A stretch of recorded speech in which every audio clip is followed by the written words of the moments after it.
It is time.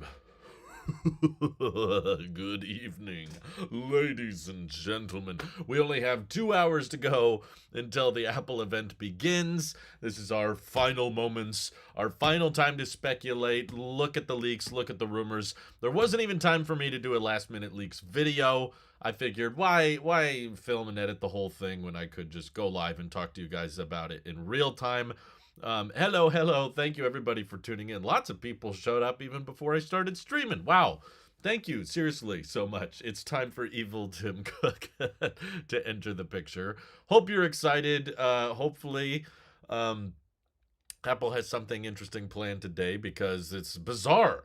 This, honestly, I can't recall happening within my, I don't know about lifetime, but at least coverage of Apple. I don't recall Apple ever officially going live at like 5 o'clock in the evening. That's where it is in my time zone. For many of you, it's probably later or even super early in the morning. So yeah, this is bizarre. I don't know why they want to do it at this time. There's been some speculation that it has to do with the Japanese business hours because there's some kind of partnership or some kind of deal going on. I don't personally think it's a full-on buyout. I found it hilarious how many people on Twitter were just straight up saying, "Oh yeah, they're buying Sony." Duh. Like people were telling me that like it was facts. Like they were just filling me in. It was just oh yeah, they're gonna buy Sony or Nintendo, one of those. I don't think they're going to. I think there's probably some game devs that might be based out of Japan, but I personally will be shocked if it's something that massive like an acquisition. But if the ray tracing is anything to go off of that we know about from the A17 Pro, it should only be better with the M3, and there's talk that Apple's actually going to be ready to drop M3 Pro and M3 Max chips at this event, which is kind of surprising considering the MacBook Pros that have the M2 Pro and M2 Max only came out like in January. It was this year. So now, from this day forward, there's a good chance that if you say 2023 MacBook Pro, someone will have to ask which one. There's multiple versions of 2023. You can't just go off of the year. Maybe that's why Apple doesn't want to change their naming scheme to go off of the year. No, I don't think personally Apple's that would be a stock market announcement, not an Apple event. Oh, that's an interesting idea. I mean, it is after hours, whereas most Apple events are during in business, stock trading hours, which at least in Apple's time zone, the Pacific time zone, it's between the hours of 6 a.m. to like 1 p.m. So we're past that. We're even past the after hours time. I don't know if the stock is going to be affected, but it's weird. I hope they address it. I hope they have some reasoning behind it. I would be kind of confused and worried, honestly, if Apple just ended up having it at a weird time for the sake of spooky scary. Oh yeah, they've dropped multiple MacBooks in the same year before, but that was when Intel was powering everything. I think a lot of us, including myself, were kind of hoping that, oh, well, the refreshes and the updates might be a lot more predictable and a lot more consistent if Intel was not in the Mac anymore and Apple was the one designing the silicon. We could expect more routine drops. No, not really. It's still weird. We still get these odd years where you get 2 drops within 1 year, or sometimes you get 1 drop and then nothing for 2 years. Yeah, it's still kind of a mess, but thank you, Caleb, for 9 months of support. He said excited for tonight. Feels weird. It's just all day today. I was going out. We were running errands. We were hanging out with family, and we were doing all this stuff, and I was having meetings and appointments and everything. And I was like, I'm used to Apple event being like the first thing I do. I've just gotten accustomed to that whole like good morning, the 10 a.m.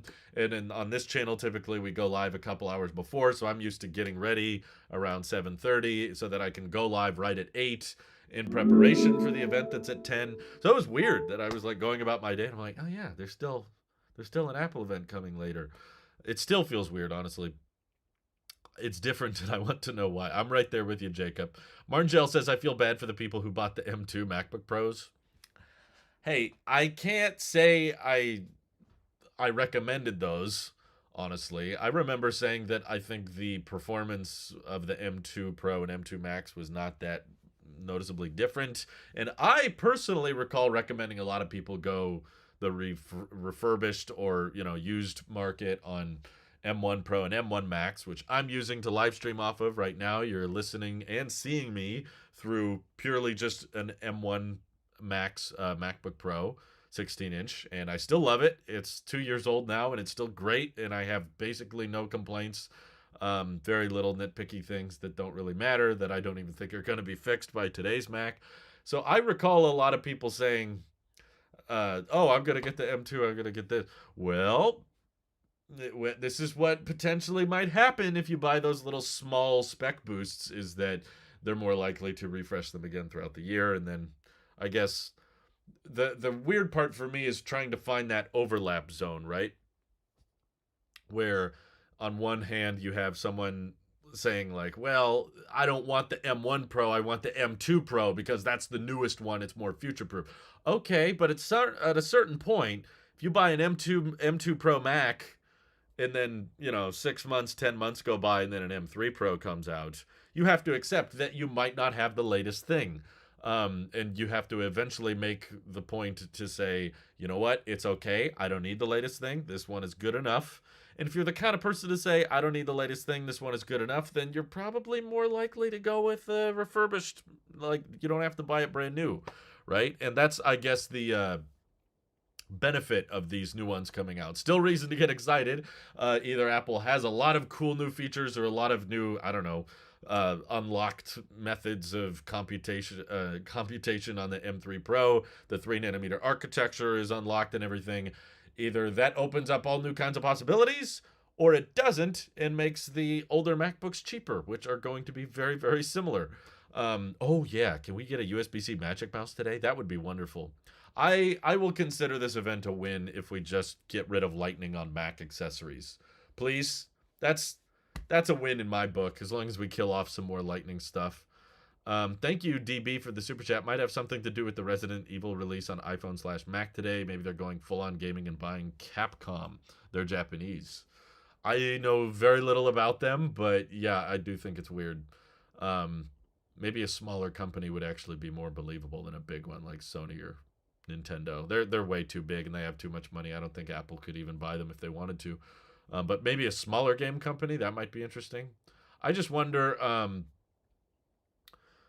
Apple's probably trying to boast a lot about the performance of these chips and how great they are at gaming and rendering and all that. But a lot of the games they demo might not necessarily take full advantage of that. We'll see, I guess. But USB-C Magic Mouse, same port placement. I will put up with a weird port placement if I only got to deal with it every 6 weeks. I will still defend the Magic Mouse. I'm sorry. I won't defend Lightning, but I will defend the charge port. If it's a 6-week battery life, I can live with it. Altman, thank you for 9 months of support. It would be so unlike Apple to release M3, knowing that in a few months Vision Pro is coming with M2. It also doesn't seem like them to switch chips. I don't think it's that crazy of an idea. I mean, This honestly reminds me back of when I talked about the iPads getting M series of chips, and everyone told me I was crazy for suggesting that. They were like, no, Drew, M stands for Mac. The Mac will get the M1, and the iPad Pro will get the A14X. And I was like, I don't know, it's all kind of the same thing. You might as well throw you might as well throw an M1 in there. I could see that, and it ended up happening. So you could be right, but I do think it's weird personally to be shipping a $3,500 headset. I could get by Apple Vision Pro having an M2 chip in the event that the headset was $1,000 or even $1,500. I'd be like, okay, it doesn't have the best of the best, but it doesn't really need it. It's got the R1 chip to help out. But $3,500 for a headset that ships with an M2? And I don't know, everything they're kind of talking about for M3 sounds like it would benefit Vision Pro. Like hardware accelerated ray tracing is to help emulate reality better, help to have better lighting physics, better lighting engines powering everything, to have your like surrounding environments and all that. And 3nm architecture is supposed to, sure, if you want it to, it can pull more watts, but it can also just be more efficient with the same amount of performance. If anything, I feel like that would help battery life.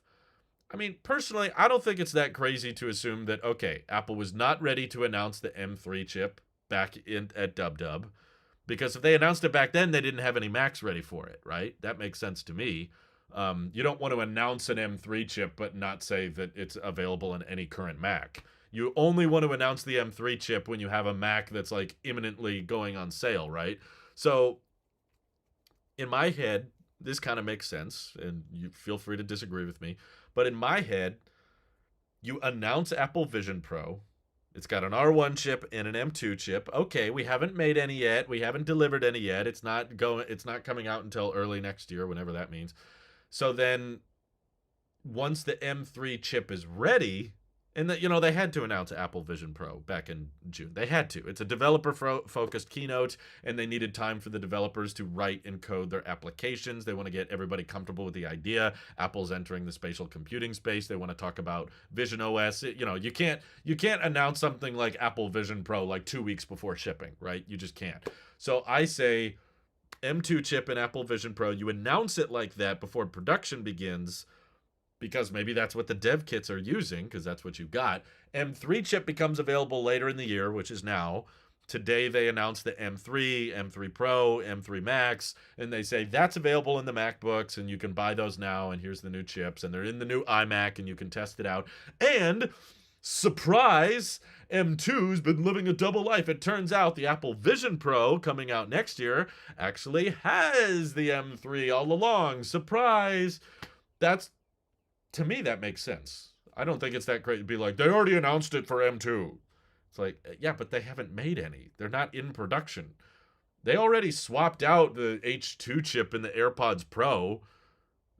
That was in production. And they just went, oh yeah, let's slap a new one in there. It's lossless. Done. There was no holdup really in production. They just switched from Lightning to USB-C, and while they were at it, they threw in a new chip that supported the 5 gigahertz spectrum. Done. M2 is cheaper, I don't doubt that, but it's a $3,500 headset, and the difference between M2 and M3 is very, very small relative to a product that expensive. The most expensive thing of Apple Vision Pro is by far the micro OLED panels. That's why it's so expensive. It's not because of the M series chip. They put the M2 chip in an iPad that costs $800. They can put the M2 chip in an $800 iPad. I don't think they're necessarily trying to save money on a product that's only available in the United States for $3,500. I don't think they're that concerned about cost to manufacture. I think the main prioritization of Apple Vision Pro is likely all on the experience. We're not trying to sell a bunch of people on this product. We're just trying to sell them on the idea. They're trying to fundamentally change the public's shift on mixed reality headsets from, do I need one of those? And I would like one of those, but it's too expensive. That's their goal. If they do their job properly, by the end of next year, a lot of people will say Apple Vision Pro is really cool, but they need to make a cheaper one that I can actually afford. So the first stage is getting people interested. The first stage is just the experience was immersive, it felt real, and you could visualize yourself using it for something. It needs to start out as kind of a dream product, and then over time they can scale up production, lower the price, make it more obtainable. So in my head, I'm basically going to be disappointed if they end up shipping Vision Pro with M2. Especially because it's kind of just a revamped version of M1. They're both on the 5nm architecture. It's not a particularly new chip at this point, especially if M3 is launching today. And I'm sorry, if it's a $3,500 product, I think you're allowed to be picky. If it was a $1,000 product, or if it was like the Quest 3 and it was $500, then okay, sure. I understand a compromise here and there. It doesn't have the best of the best, but they're just trying to make it more affordable and more mass market. $3,500 though? You're not trying to be mass market. I don't think Vision Pro, I don't think we'll be able to know if it's going to fail or not, because they're not going to be able to build enough of them to reach demand. If they sold it for $1,000, they still couldn't manufacture them at a high enough scale. The micro OLED panels are very, very early in their production. No, I did not get a gift box. I apologize. They might even update the website today to say Apple Vision Pro will have M3. Technically, they didn't lie about it having M2 because that's what developers are using right now. Yeah, I don't think they really shipped them out like with dev kits like they did with the A12Z chip. I think Apple was kind of having specialized meetings with developers with Vision Pro, and maybe those prototypes did have M2. But I still don't think it's out of the realm of possibility. A product hasn't been announced yet. I mean, it's not been delivered yet. It's been announced, but in my opinion, Apple should be totally okay with retconning their own announcement if it makes the product look better. I don't think they'd want to retcon something that might make the product look worse or inferior. But if they announce that Apple Vision Pro actually is going to have more capability and better performance than we originally thought, I feel like that would make more people comfortable with the idea. Because right now, I'm feeling like, okay, I'm excited to hear more about the M3 chip. I want to talk more about the M3. But if you get me all hyped and excited for it, and then 6 months from now, you try to sell me a $3,500 product that doesn't have that chip in it, yeah. Vision Pro is late, and they were engineering it around the M2 for years. I'm sure they were, but is the M3 better or worse than the M2? If it's better, then it should go in a $3,500 product. And I don't think swapping out the silicon is that complicated. Apple does it all the time, especially if it's for a product that's not in production yet. They're not mass producing Apple Vision Pro at this time. And yet they are probably mass producing Macs with M3 chips at this time. So it's not like, in my opinion, it's impossible. Every time Apple makes an announcement, I always hold out hope that they will drop WebKit for Blink in the Safari web browser. That's very specific, Jerry. Still says scary fast for me. Yeah, it depends on what marketing you're looking at. Some of them just say Apple event. Some of them say scary fast. Some of them say scarily fast. It's not like one official name has stuck. Will they update the Mac Studio to get it on pace with MacBook Pros? That's another good question. I haven't heard them talk much about that. But yeah, I feel like if they're updating the MacBook Pros with it, why shouldn't they update the Mac Studios? M2 Vision Pro first, then a couple months later they'll release the M3. Get everybody to buy another one. Oh, okay. Now you're talking. People say that M2 is completely overkill for the iPad, so isn't M3? For the iPad, yeah, absolutely. I don't think the iPad needs any new hardware features until they fix iPadOS. iPadOS is still making all kinds of limitations and missing all kinds of blatantly obvious features, like optimized battery charging or a charge limiter, or it could be side loading versus the Mac. It could be Final Cut. They said they would give us Final Cut, and then they gave us this half-baked version of it. There's no way to use Xcode really on the iPad. Stage Manager is fundamentally limited compared to what you can do with a Mac, and it's a laundry list of things. I could go off on that for years, and I have. If you watch my videos ranting about iPadOS, it's an endless battle. But Mac Studio does have Ultra chips. That's true. So they might not be ready for M3 Ultra. That's a fair point. How would they justify releasing a brand new product that doesn't even exist yet, coming out with an almost 2-year-old chip months after M3 comes out? How would they? I don't know how they would do it. I mean, Apple's made weird decisions in the past, like the iPad 10. Very bizarre, very weird decision making. Yeah, it has USB-C, but you need to use a Lightning Apple Pencil for it to work. It's like, what? Excuse me. So, Apple's done. Excuse me. I'm allergic to that idea. Sorry. And all this iPad talk is making me sick. I can't stand it. TechWare is like me. He says, I got rid of my iPad Pro, just never used it. You and me both, bro. We're both in that. Can I please do a 3-minute rant/skit with iPadOS hate live? No, the skits don't work as well live. I'm sorry. I've tried. Backlit Magic Keyboard overdue. If it's Type-C, the problem with a backlit keyboard is it's just going to need to charge more frequently. I'm not sure if everybody's going to be on board with that. I suppose it depends how long the battery life is, but what are my expectations for Mac gaming at this event? I think this is probably one of the hardest things for Apple to market personally, because they're going to be live streaming on how many platforms, right? Like the Apple TV app, the Apple website, YouTube. Best case scenario, if we're lucky, they're able to live stream it at 60 FPS. But even so, that's not very good in regards to what most people are expecting out of gaming performance these days. I know a lot of you probably game at 60 FPS, but a lot of you are probably playing games on devices that are not $1,300, $2,000.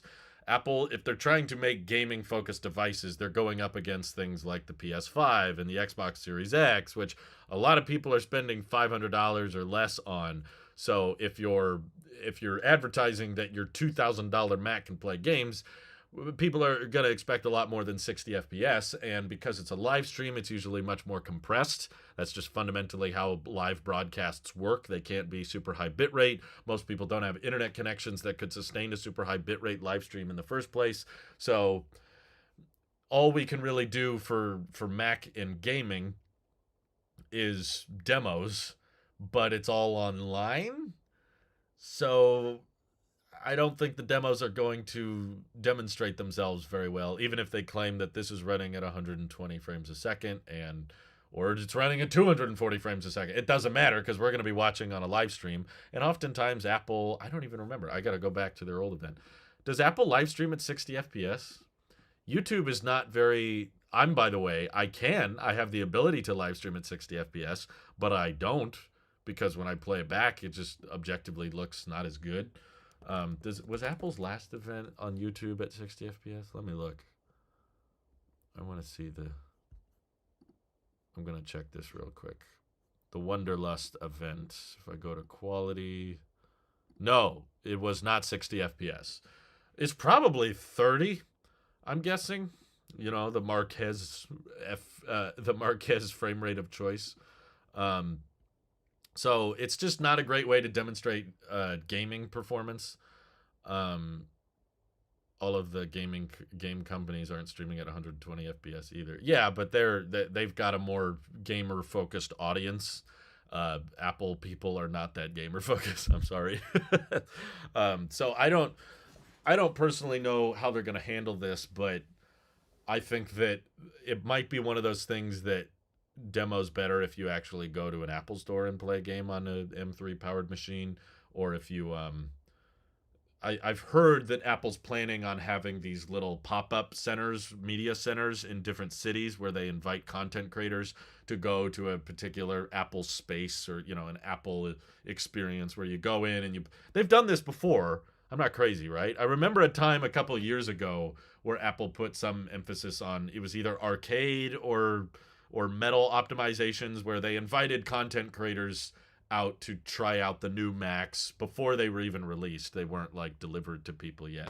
And then they let the content creators play games and tell you how the gaming experience went. But because, of course, they're all on Tim Cook's nice list, so they're all saying, wow, this gaming is great. I love playing video it just didn't feel genuine. Personally, I think the gaming community is kind of impossible to please, and they're just inherently angry all the time. So I think it's kind of probably a mistake / I don't know if it's going to be profitable for Apple to go into this field. But honestly, I've argued with many people about Apple and gaming and the AAA gaming, the professional gaming, Apple should put a real emphasis towards gaming. And I've always said that okay, I don't think there's much money to be made there. And I don't think they're going to win that many people over from PC, because PC people, it's more than just the game performance. It's also about how they can build their rig and how they can get their apps. And I don't see a bunch of PC gaming people suddenly running out to buying MacBooks. It's just, there's a lot of brand loyalty that you're fighting up against here. So I personally don't think it's going to change much, but simultaneously, the best counter argument I've heard is that if Apple's not usually the kind of company to just boast about faster specs, right? They usually like to come up with some feature. It's not just a 48 megapixel sensor, it's Pro RAW, right? Or it's not just we have a better zoom lens now, it's we have a Tetra Prism. Apple likes to brand things. They like to have marketing attached to their upgrades. So if you're going to go somewhere with Apple Silicon and people are wanting a bigger gaming emphasis, then okay. I guess that's kind of the only direction you have to go in. Even if it's not profitable, at least it's different. At least it feels like, okay, there's a objective difference. I could totally see Apple doing something, especially when it comes to game performance. I could see them doing something where they have a specific software mode on Mac OS. They're like, the M3 powered Macs have something called game mode. It's like a focus mode that reprioritizes energy for the GPU and blah blah blah. You know, it could do something like that, and it's a software like advantage that they do not give. Sorry, now I'm getting all pixelated. T-Mobile's freaking out. What do I need to close? I need to close something. Sometimes T-Mobile blips out like this. It should recover in a minute. I know I'm very pixelated. Ugh, that's annoying. I reset the Wi-Fi. It'll be stable for hours and hours, and then right when I need it to be high quality, it dips down. Anyway, you should still be able to hear me. But they could come up with some kind of gaming mode focus that they bring to Macs with the M3 chip, and you don't have that mode on the old one. Yeah, I'm on pixel mode right now. But thank you for the super chats, guys. Hasiel super chatted thoughts on touch bar with function keys underneath. I don't know. I think it might be a little bit redundant, but yeah, overall, I miss the touch bar. I want it to come back. Absolutely. In any form, really, I will take a touch bar if they return it. Raymond Patton, thank you for the super chat. So where's AirPods Max? I wish I knew. I wish I had someone telling me, but unfortunately, all we've heard so far from Mark Gurman, I know there's already a game mode. I'm saying like some extreme ray trace mode. I don't know. They call it whatever it is. You know what I'm trying to say. They could come up with some kind of M3 powered thing that is exclusive to the new M3 Max that we argue about potentially. You know, it probably should work on the M2 Pro and M1 Pro, but it doesn't. Apple is not immune to software locking. Advanced game mode. Call it Gamer Plus mode. I don't care what they call it. You know what I'm trying to say. I understand Sonoma has a game mode. Whatever. T-Mobile home works better for you than cable or fiber? Oh, no, it's definitely not better than fiber, but I don't have fiber where I live. Sorry. I would totally switch to fiber if it was a thing here, but it's not available for everybody. Do I think the event will be set in Apple Park or somewhere scary like Google HQ? I saw someone, who was it? I think there was a reliable leaker. Oh, yeah. Tim Cook tweeted a picture of Apple Park. So we'll probably get a sunset. We'll get an intro with the sun setting on Apple Park. And then I'm hoping to see Tim Cook with like kind of a Frankenstein design. He could have the little zigzag across his neck with the little bolts sticking out. And he's like, "Good evening, I am Frankenstein." And then you pin over to Craig Federighi, and he's got the big cape, and he's got really long teeth hanging out. And he's like, "Well, I've come to suck your blood." And, you know, something like that. Something really cringy and embarrassing. I would love that. I will finally upgrade to a real MacBook Pro if they re-add the touch bar. Otherwise, my next upgrade is going to be another one of those hated children. See, you guys know this on my videos several times. I kept saying, you know, I didn't expect the touch bar to live this long, and I thought it would be dead by now. And now I'm kind of wondering, should I check out the touch bar MacBook? If it gets an M3 chip and the Air doesn't, then I will start to feel like the touch bar MacBook has a bit more reason to exist. You know, I could start to justify checking one out because I've always loved the touch bar. I didn't want to lose the touch bar. I kind of had to. I was forced to because I needed a new MacBook, and M1, M2 wasn't cutting it for me. So I was sad that I missed out on the touch bar in this MacBook, but it wasn't like a deal breaker for me. I appreciated the touch bar, but I needed a new computer more than anything. So I wanted to try out an M3 powered MacBook Pro with touch bar, and then like shortly after doing several videos explaining that's the one I think I would want to check out if there are new Macs coming out later this year. If I had to test out the M3 chip on a Mac, I would choose that one because I kind of want to play around with the touch bar. It's been so long since I've had one. And then Gurman came forward and was like, "Oh yeah, by the way, they're not doing that." And I was like, "Okay, I don't know. What else could I test it on?" I guess we'll have to wait and see. I don't think anything's coming out tonight to be available to order because as of right now, the Apple Store is still up. Let me double check. I feel like you guys would have told me if one did come out. Yeah, let me find it in here. Yeah, normally if Apple's about to drop something new on the site, the Apple Store would be down, and it is definitely not down. You can still order it. You can still configure things. Maybe they hid something in the website without us knowing, and we missed it somehow. But usually I feel like it's pretty obvious, especially for a big release where there's like an event. Typically they can't sneak things on there, so everything is still working. All the configurator. Should I buy a? Should I do a joke about that on Twitter? You know what? I've decided to buy a 24-inch iMac. I just feel like it's the right time. Black iMac. If they did a black iMac, I would be very tempted to check that out. But Gurman says all the iMac colors are rumored to be the same as before. Ugh. I don't think I would ever... at this point, though, I'm definitely not buying a new Mac to keep. If I do check out a Mac, it will purely just be for review purposes. Let me just disclose that now. Nothing at this point could make me not want my existing MacBook Pro. I love my current MacBook Pro. It's very fast. It's very capable. I'm very curious about how fast the M3 chip is. Like, I want to test it out. I want to do some side-by-sides. I'm curious, but I use this Mac way too much, and it's too useful, and there's not really anything they can come up with, like, especially gaming. That's definitely not the way to convince me to upgrade. If the iMac Pro is coming back, I guess that would count as a black iMac. Thank you, by the way. Oh, the the message was retracted, but thank you for someone joining Tailosive Tech Plus. I was about to read it and then it went away. AJ, thank you for the super chat. Thoughts on some peps on Twitter are annoyed with iOS aggressive RAM management. You just really hate the techies, as you call them, don't you?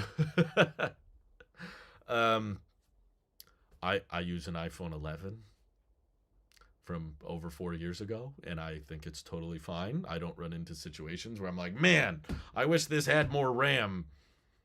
I'm getting by with 3 gigs, so yeah, I think we've all just convinced ourselves to be extremely picky and very, very particular with our phones, but that's probably because you spent a lot of money on your phones.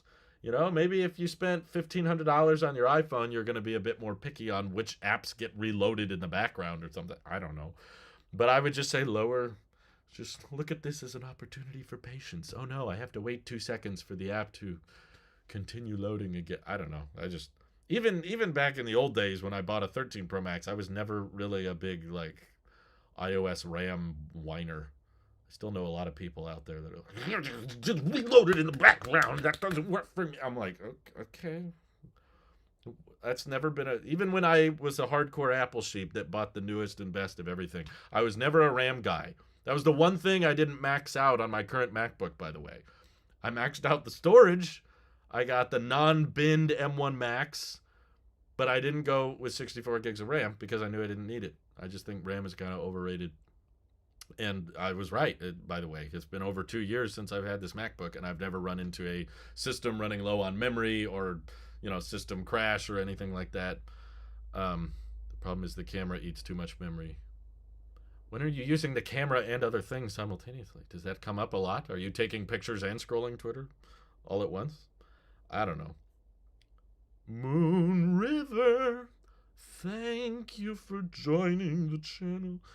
iPad Mini 7 today. Yeah, okay, so we should address that. People were talking about that earlier. Let me make sure I didn't miss any other messages. Oh, Raymond was asking earlier, where's AirPods Max?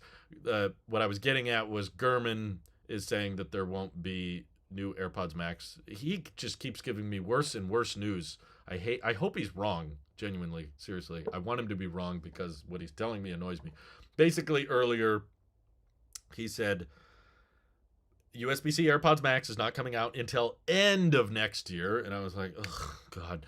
And on top of that, he said, also, the next one coming out a year from now is not even that different. He said it's just a USB-C port. They don't put the H2 chip in there. It's still going to be H1. And they're not going to change anything else about it. Like, they won't give it a new case or any of that crap. And I was like, come on.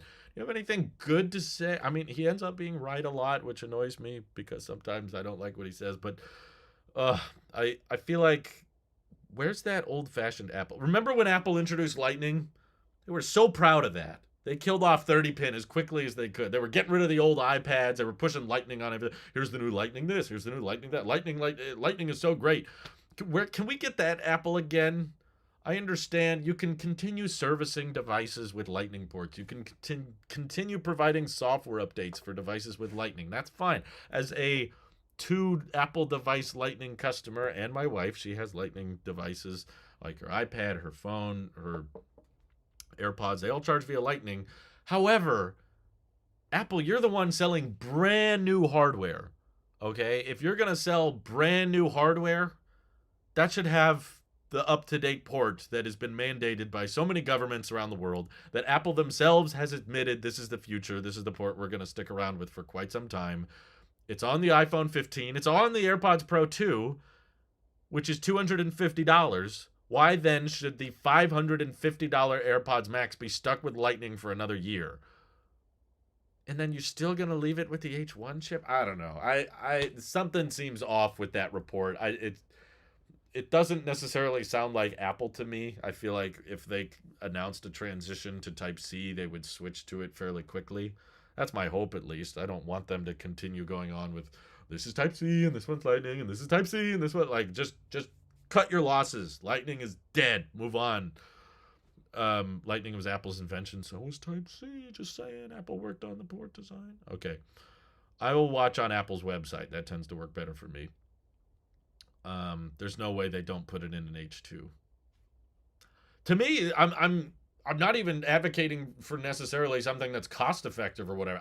You know what, Apple? I'm telling you, you could be making far more money right now with AirPods Max, because now that people know Type C is here and it's a thing, and you already switched the AirPods Pro to Type C and the iPhone. Who's gonna want to spend $550 on AirPods Max for the next year? That just feels weird. That's awkward. And now you've come up with this whole lossless support thing, but the only way to get lossless on AirPods is through Apple Vision Pro, which of course no one has. So, just AirPods Max are the only AirPods that actually could do a wired option. Lightning does not support USB audio. Type-C does. Apple even proved this with Beats Studio Pro. Those over-ear headphones can do lossless via Type-C. I know the rest of the headphones suck, but it is possible to transfer a lossless signal through a wired connection, obviously. It's not that hard. But AirPods Max are unable to play lossless because Lightning is the only port. So everything that gets plugged into it has to be converted. Therefore, there's a digital translation that goes on. It is technically not lossless. But if they did USB-C, you could do USB audio and you could advertise, hey, using the same Type-C cable that came with your iPhone or that came with AirPods Max, and no other adapters necessary, you can just plug your iPhone into AirPods Max and get lossless playback. And with the new H2 chip, you could have really, really good computational audio, really, really high-end, tweeters and woofers and everything baked in there, and make it just sound great. It would be a great iPhone accessory. It would be a great Mac accessory. You could showcase how well it works with Logic.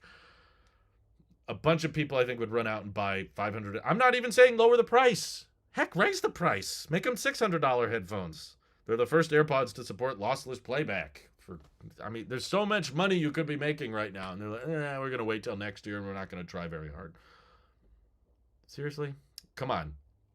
Sometimes I feel like, I'm probably just being petty because I'm trying to be cheap and cost effective, and obviously a company isn't going to do things that result in them making less and less money. So there's certain things that I can understand why Apple wouldn't want to do it, because the margins wouldn't be as good, but there's no argument with that for AirPods Max. They would just objectively make more money if they updated it right now. So here's hoping Gurman is wrong and we get new AirPods Max today. That would be great, especially showcase them with the new Max. New Mac, new AirPods Max with Type-C. Plug it in, use it with Logic, and now with the M3 chip, you can put 5 billion audio tracks together in Logic Pro. It's so nice. There's no Apple Car. Give up. Oh my God, how many years are we going to talk about that freaking car? It's not happening. Best case scenario, they buy Lucid Air, but that's probably not going to happen. That would be funny. They have it in the evening so that they can announce that they're buying Lucid. I saw Lucid actually today. AirPods Max are coming, but when? When? What mic do I use? I'm using the built-in native microphone on my current MacBook Pro, which is awesome. macOS for iPad will be announced. That would be hilarious. I would be willing to forgive a lot of Apple sins if they bring macOS to the iPad today. We were going to talk about that earlier. So there's a very clear definition for what went on that a lot of people misunderstood. What happened was there's a Eurasian database for electronics and batteries and stuff. Apple resubmitted the exact same battery that is currently in the iPad Mini 6. Come on, Burkhard, don't act like you don't tweet out the ideas I've made. They have resubmitted the same battery in the iPad Mini 6 to the Eurasian database, which is a little weird if there's not a new iPad Mini, but it is not the same thing as submitting a new iPad Mini to the Eurasian database. It's not the same thing. What it means is if there is an iPad Mini 7, it could be incredibly, incredibly minor. It came from some database. I apologize. I don't remember which Eurasian. I don't have the article in front of me, but I know they were resubmitting it. Let's see. What if we are all wrong and AirPower is coming today? Which one's coming first, the AirPower or the Apple Car? There will be an e-bike. Yeah, that might actually not be a bad thing. Apple would be like, you know what? Cars aren't good for the environment either because the batteries and the mining and the emissions. So we're going to do e-bikes and the future is biking. Okay, Apple. That's kind of their like halfway attempt at getting into the electric vehicle space, right? It's technically a motor vehicle. There's a motor and you can sit on it. Why do you say the Apple Car won't happen, Drew? Oh, because I remember people talking about it in 2014. It was like 10 years ago. They said 10 years ago they said it would come out in 2017. In 2017 they said it would come out in 2020. In 2020 they said it would come out in 2027. Now we're saying, oh, and the people in charge of the Apple Car team has changed so many times. If they were serious about a car, they would have made one by now. iBike. That's a good term for it. Yeah, I've always said I don't mind Apple getting into more spaces. I want them to enter more things. I mean, mixed reality headset was not high on my list. I would have rather seen, a dedicated camera or a, all-in-one television set or all kinds of things. A vehicle would have been nice, but still, I want Apple to get into more things. So an Apple e-bike, with the Find My support, and would probably sync up with iOS and sync up with the activity tracking and fitness. Yeah, it'd be kind of interesting. If we can't get a car, buy Aptera. That would be cool. Why didn't they buy Tesla? They didn't want Elon. That was the big issue. There were meetings about Tesla. Also, Elon tried to sell Tesla to Apple in 2017, and Apple wouldn't take the meeting, at least according to Elon's recollection. Tim Cook did confirm in an interview that before their meetup about the App Store and Twitter a few months back, they had never met before, which does imply that Elon's claim was correct, which was that there was a point where Tesla was losing a ton of money and he wanted to sell Tesla to Apple, and Apple was not interested.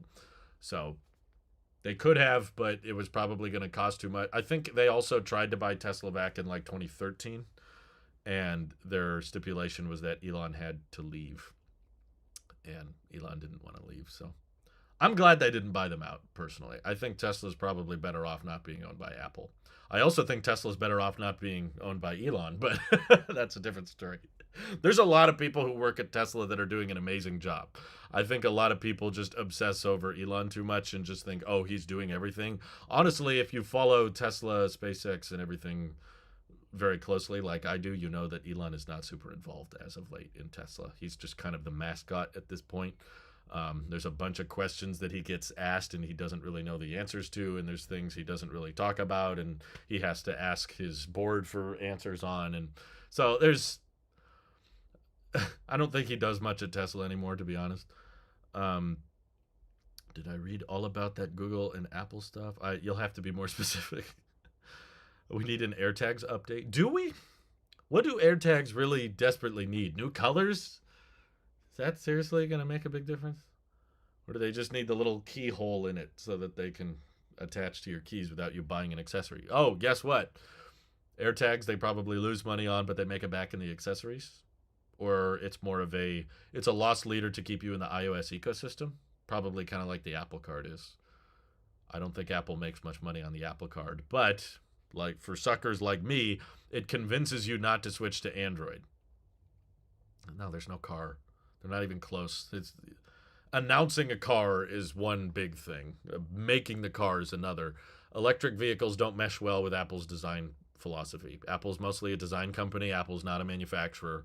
Samsung, Foxconn, LG, all these other companies manufacture. Apple designs, which works in the smartphone business because the margins are pretty good in the smartphone business. Margins are horrible in the automotive business. So if Apple did want to enter the automotive space, they would probably just want to design the car, and then they would outsource the manufacturing, which means it's not as vertically integrated, which means it would be priced incredibly high, probably super low volume, in which case too niche, too expensive for anybody to really consider it, especially with the interest rates as high as they are. Lucid Air is basically an example of what an Apple car would do like today, and it's not selling all that great. So unless Apple wanted to completely fundamentally change the direction of the company and get into manufacturing, then it's not worth getting into the car space. Their best bet is basically just offering more CarPlay features, which maybe we'll get that today. That would be refreshing, because they said when they announced the new enhanced updated CarPlay, they said that we would get car models with that support by the end of 2023. Here we are, and they didn't talk about the new CarPlay at the last event or the event before that. I hope they announce it here, because I thought that was one of the coolest things. And my next EV, the Aptera, would probably support the enhanced CarPlay. Aptera has publicly stated on numerous occasions that they are going to have CarPlay on their vehicles. So, yeah, I think Apple's more interested in the CarPlay stuff. I don't think they're that interested in making their own car. Number one question Elon can't answer. What is a car? That is a tough one. Hoping for air power, says Wyatt. Am I a Tesla sheep? Yes. I think you could say that. I love Tesla. I love the supercharger network. I love the cars. I don't love Elon, though. And I think it's okay. It is possible for you to be a Tesla sheep and not an Elon sheep. Every day I kind of get more sick of Elon. But I don't get more sick of Tesla. I love my car. I love its charging network. I love the referral program. It benefits me as a content creator a lot. I love the vehicles. I was literally, like, right before watching this live stream, I was not watching tech videos, by the way. I'm more of an EV focused guy. I was watching videos on the new Model 3 refresh that's already started deliveries in Europe, and I was loving it. I was fascinated by it. I think it's the best car in the world. So, yeah, you could call me a Tesla sheep, but not an Elon sheep. The same way I'm an Apple sheep, not a Tim Cook sheep. I don't know if those people exist. Probably they do. I would buy the Apple apples. That would be fascinating. Isn't it kind of crazy that it's 2023 and if you go to an Apple store, you can't buy an apple? What is wrong with the world? Why can't iPads have decently good cameras, asks David Sillers. That's your problem with the iPad? I've got way bigger problems than cameras. Tony White, thank you for the super chat. I'm looking to get an iMac, but I want a black one. What do I think they will do with the new iMacs? According to the rumors, they're not changing much with the colors, but in my opinion, after all the backlash and all the controversy that surrounded the white bezels and the chin, I think they should at least have the option. I'm not saying they should... Okay. I mean... If I was in charge, yeah, I would scrap that whole design and go with the whole... I want an iPad on a stick, basically. I want same size, thin bezel, equal distant, all the way around. Just a big old iPad on a little stand. You can definitely... It is absolutely possible to do that. You can fit an M2 chip, a mini LED display, and a battery in a 12.9-inch iPad, which is like 6 millimeters thin. And you're telling me for a desktop, if you wanted it to be, 27 or 32 inches, you can't get the bezel that thin, or you can't do it without a chin? I don't believe you. I'm sorry. It was clearly just probably a manufacturing efficiency thing. They chose to give the iMac a chin for some reason. I don't think it has to have a chin. So if I was in control, yeah, I would get rid of the chin and just have one size bezel all the way around and call it a day. I don't really think colors matter that much on a desktop. I think they're more important on mobile products like laptops because you take them with you and you kind of see them closed. And so iMacs just kind of sit there. I don't know why the colors matter all that much.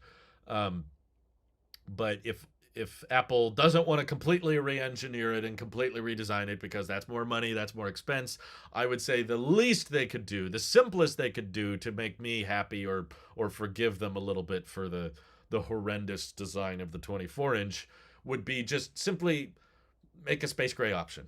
Or midnight, I don't care what you call it. Just an option with black bezels and a grayish chin.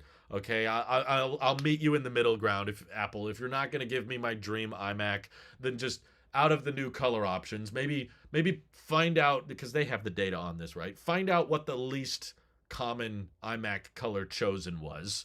Maybe most people didn't buy yellow or something, or pink, or like, okay, not that many people are buying the pink iMac. So let's replace the pink one on that assembly line with a black version where we just paint the aluminum black or grayish and give it black bezels instead of white bezels. And then, okay, I would be interested in that one. I would like to try it out. I'm not even that interested in comparing, at least because I know so many other channels are going to do this. There's going to be like 50 channels that are all doing the same thing. A lot of YouTube channels that I'm sure you guys know about and watch will probably compare the M1 Pro to the M2 Pro to the M3 Pro. Let's see how big oh, okay. It exported the video 15% faster than the last generation. Oh my God, that's so fast. Okay, y'all can do that, but because I'm the kind of guy that's not going to go out and buy 50 different Macs for Geekbench testing, I would like to compare the base, like entry-level M3 chip, because I personally feel like the M1 Max I have is absurdly fast and crazy overkill. And I want to know, does someone who uses now an M1 Pro or M1 Max need to spend all that extra money?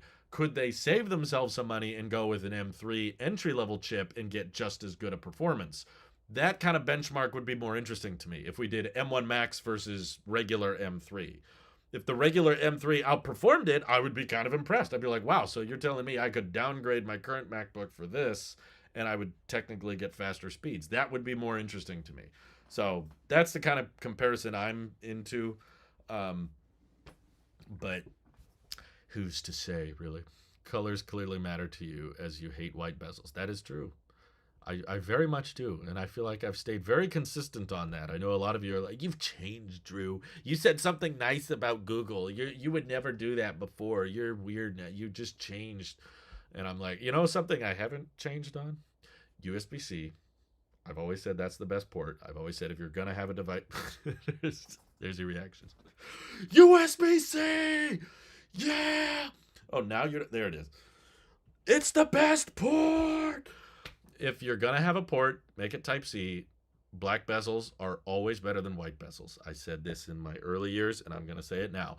I was interested in the Pixel tablet, which technically, yes, had white bezels, but there was an option for the Pixel tablet to not have white bezels. You could get one with black bezels. So I went, okay, there's a poor color choice, and there's a right color choice. I understand that. I accept that. But the problem with the 24-inch iMac was they made no correct color choice. All of them looked hideous. I can't forgive that. I'm sorry. So how about this? If displays turned white when they were off, I would be more okay with it. But that's my problem with white bezels. When the display's off, you just have this awkward contrast. The screen turns black. And then you got this white border around the edge. And then when the screen is on, you have this black line between the screen and the white bezel that always immediately disappears in all marketing images. So whenever you take a picture on a website, a screenshot of a device with white bezels and a perfectly white background, it looks like it blends in. But in the real world, it never looks like that. It's more deceptive, in my opinion. So if you found a way to make a display go white when it was off, then I would be more okay with white bezels. But no. We don't have that, so bezels should be black. That's just the way it is. I like the Pixel tablet with the white bezels more than black. Get over here, plump carton. I'm gonna ban you. A hypothetical cheaper 14-inch MacBook Pro with M3 sounds like a dream machine for you if it outperforms M1. Not quite dream, because I still prefer having a larger screen, at least right now. I don't know. I've seen a lot of reviews of the Quest 3 with the external monitor stuff, and I'm not entirely sold on it. And Apple Vision Pro might be better, but I'm not sure if it would be justified. Especially right now, I'm using my laptop a lot to watch stuff, and when we're not in the living room or watching movies and shows in bed or in the kitchen or whatever. It's nice to have a big screen, and I would miss out on that if I went with the smaller screen size. Why don't I like Elon? We could go all day on that. They're just over-promising claims, making things more political than they need to be. Can be rude to many people. I don't know. Ask Walter Isaacson. He gives you reasons. um, you're not the same Apple sheep I started watching years ago. I think I am. I think you guys just have selective memory. I think you tend to remember the times where I stand up for Apple, and you tend to forget a lot of the times I criticize Apple. In the moment, you're like, wow, he's really hard on Apple right now. And then you think back to all the times I defended them. But you're blanking out on all the times I didn't defend them in the past. I was critical of the Apple Watch when it first came out, just to be clear. Back in 2015, I was saying it was too expensive. That was old Drew. New Drew, yeah, you can get them used for a lot cheaper now. It's kind of easier to justify, but I don't have one anymore. What product do I think is going to be announced? Okay, fair enough. We've got almost an hour before the event officially starts. Now's a good time to recap everything I expect at this keynote. Okay, iMac's pretty obvious because it's the only Mac still with an M1 chip, and I think M3 is ready. So M3 chip in the iMac, hopefully with a new black color option, although there's been no rumors to support that. That's just my own wish. But yeah, at least at the bare minimum, we'll get a new iMac with an M3. Hopefully as well, USB-C Magic Mouse, USB-C keyboard, trackpad, all USB-C accessories with color-matched braided cables. We saw some leaks of that earlier. I think those are probably going to go with the iMac. And there's also rumors for an M3 Pro, an M3 Max chip available in the 14-inch and 16-inch MacBook Pros. So we get faster, higher-end MacBooks, and surprisingly, the rumors are suggesting that there's not going to be a new Touch Bar MacBook. Maybe they kill it off today. I don't know. Maybe it's time. Knowing Apple, they'll probably just keep it around because it keeps selling, and they like to have an entry-level price for the MacBook Pro terminology because the term MacBook Pro is just very old. It predates the iPhone, by the way. The first MacBook Pro came out in 2006. So a lot of people just associate the word Pro with MacBook.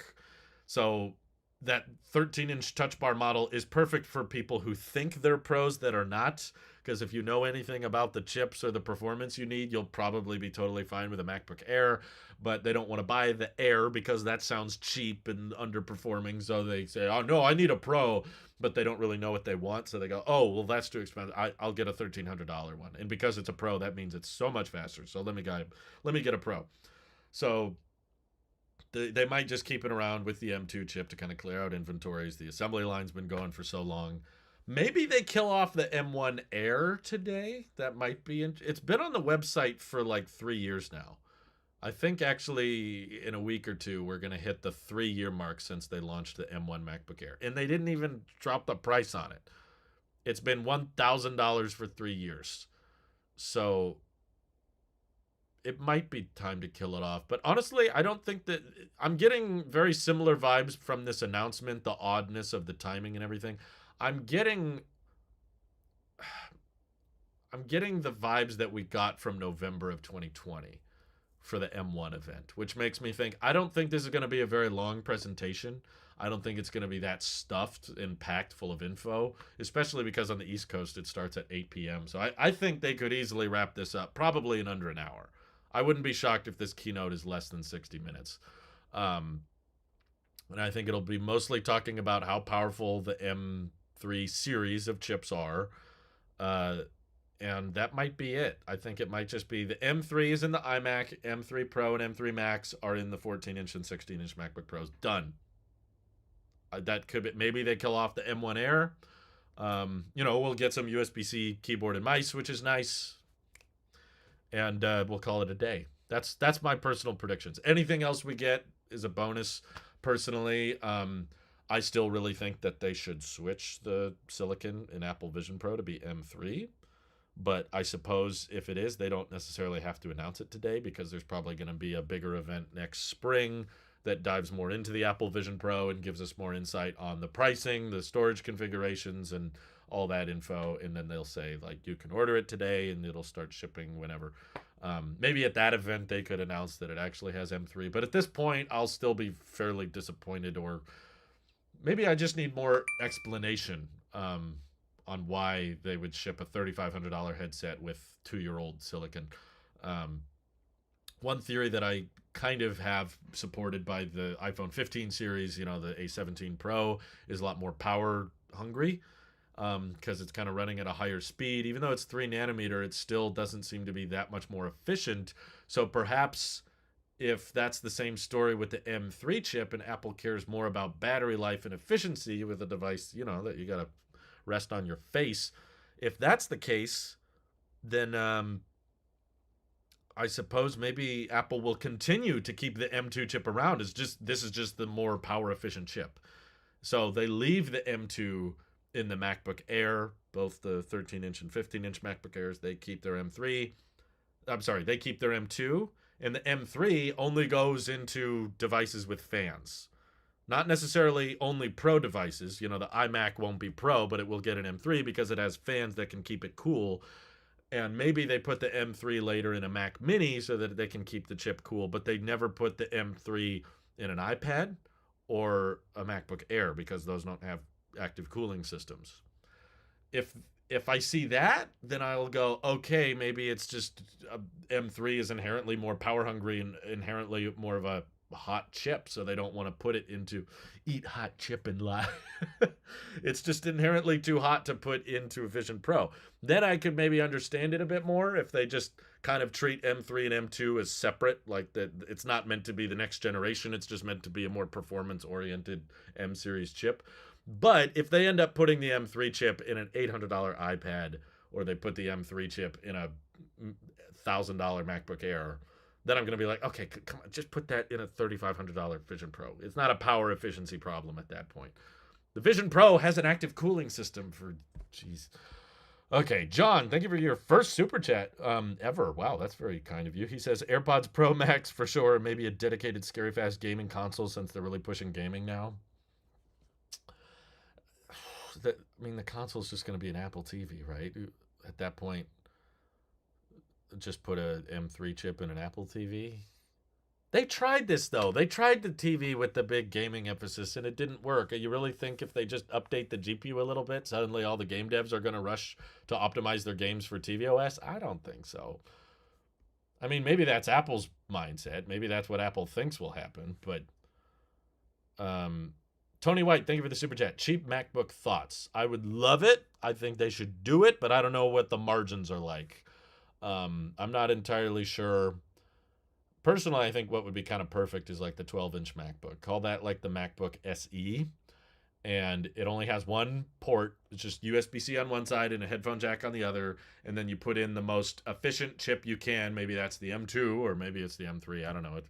Some people seem to think that if it's 3 nanometer, just is going to run super hot. So don't put a crazy hot chip in there. But 12-inch MacBook, it's smaller than a MacBook Air, doesn't have any fancy bells and whistles, it doesn't have the notch, it doesn't have the 1080p webcam, doesn't even have to be a super bright display, the speakers aren't the best, but it's small, and it's got decent battery life, and you sell that for, I don't know, $7.99, and that's kind of like your student target. Maybe for students it's $6.99 or something like that, and, it's just decently fast, decent battery life, not too crazy expensive.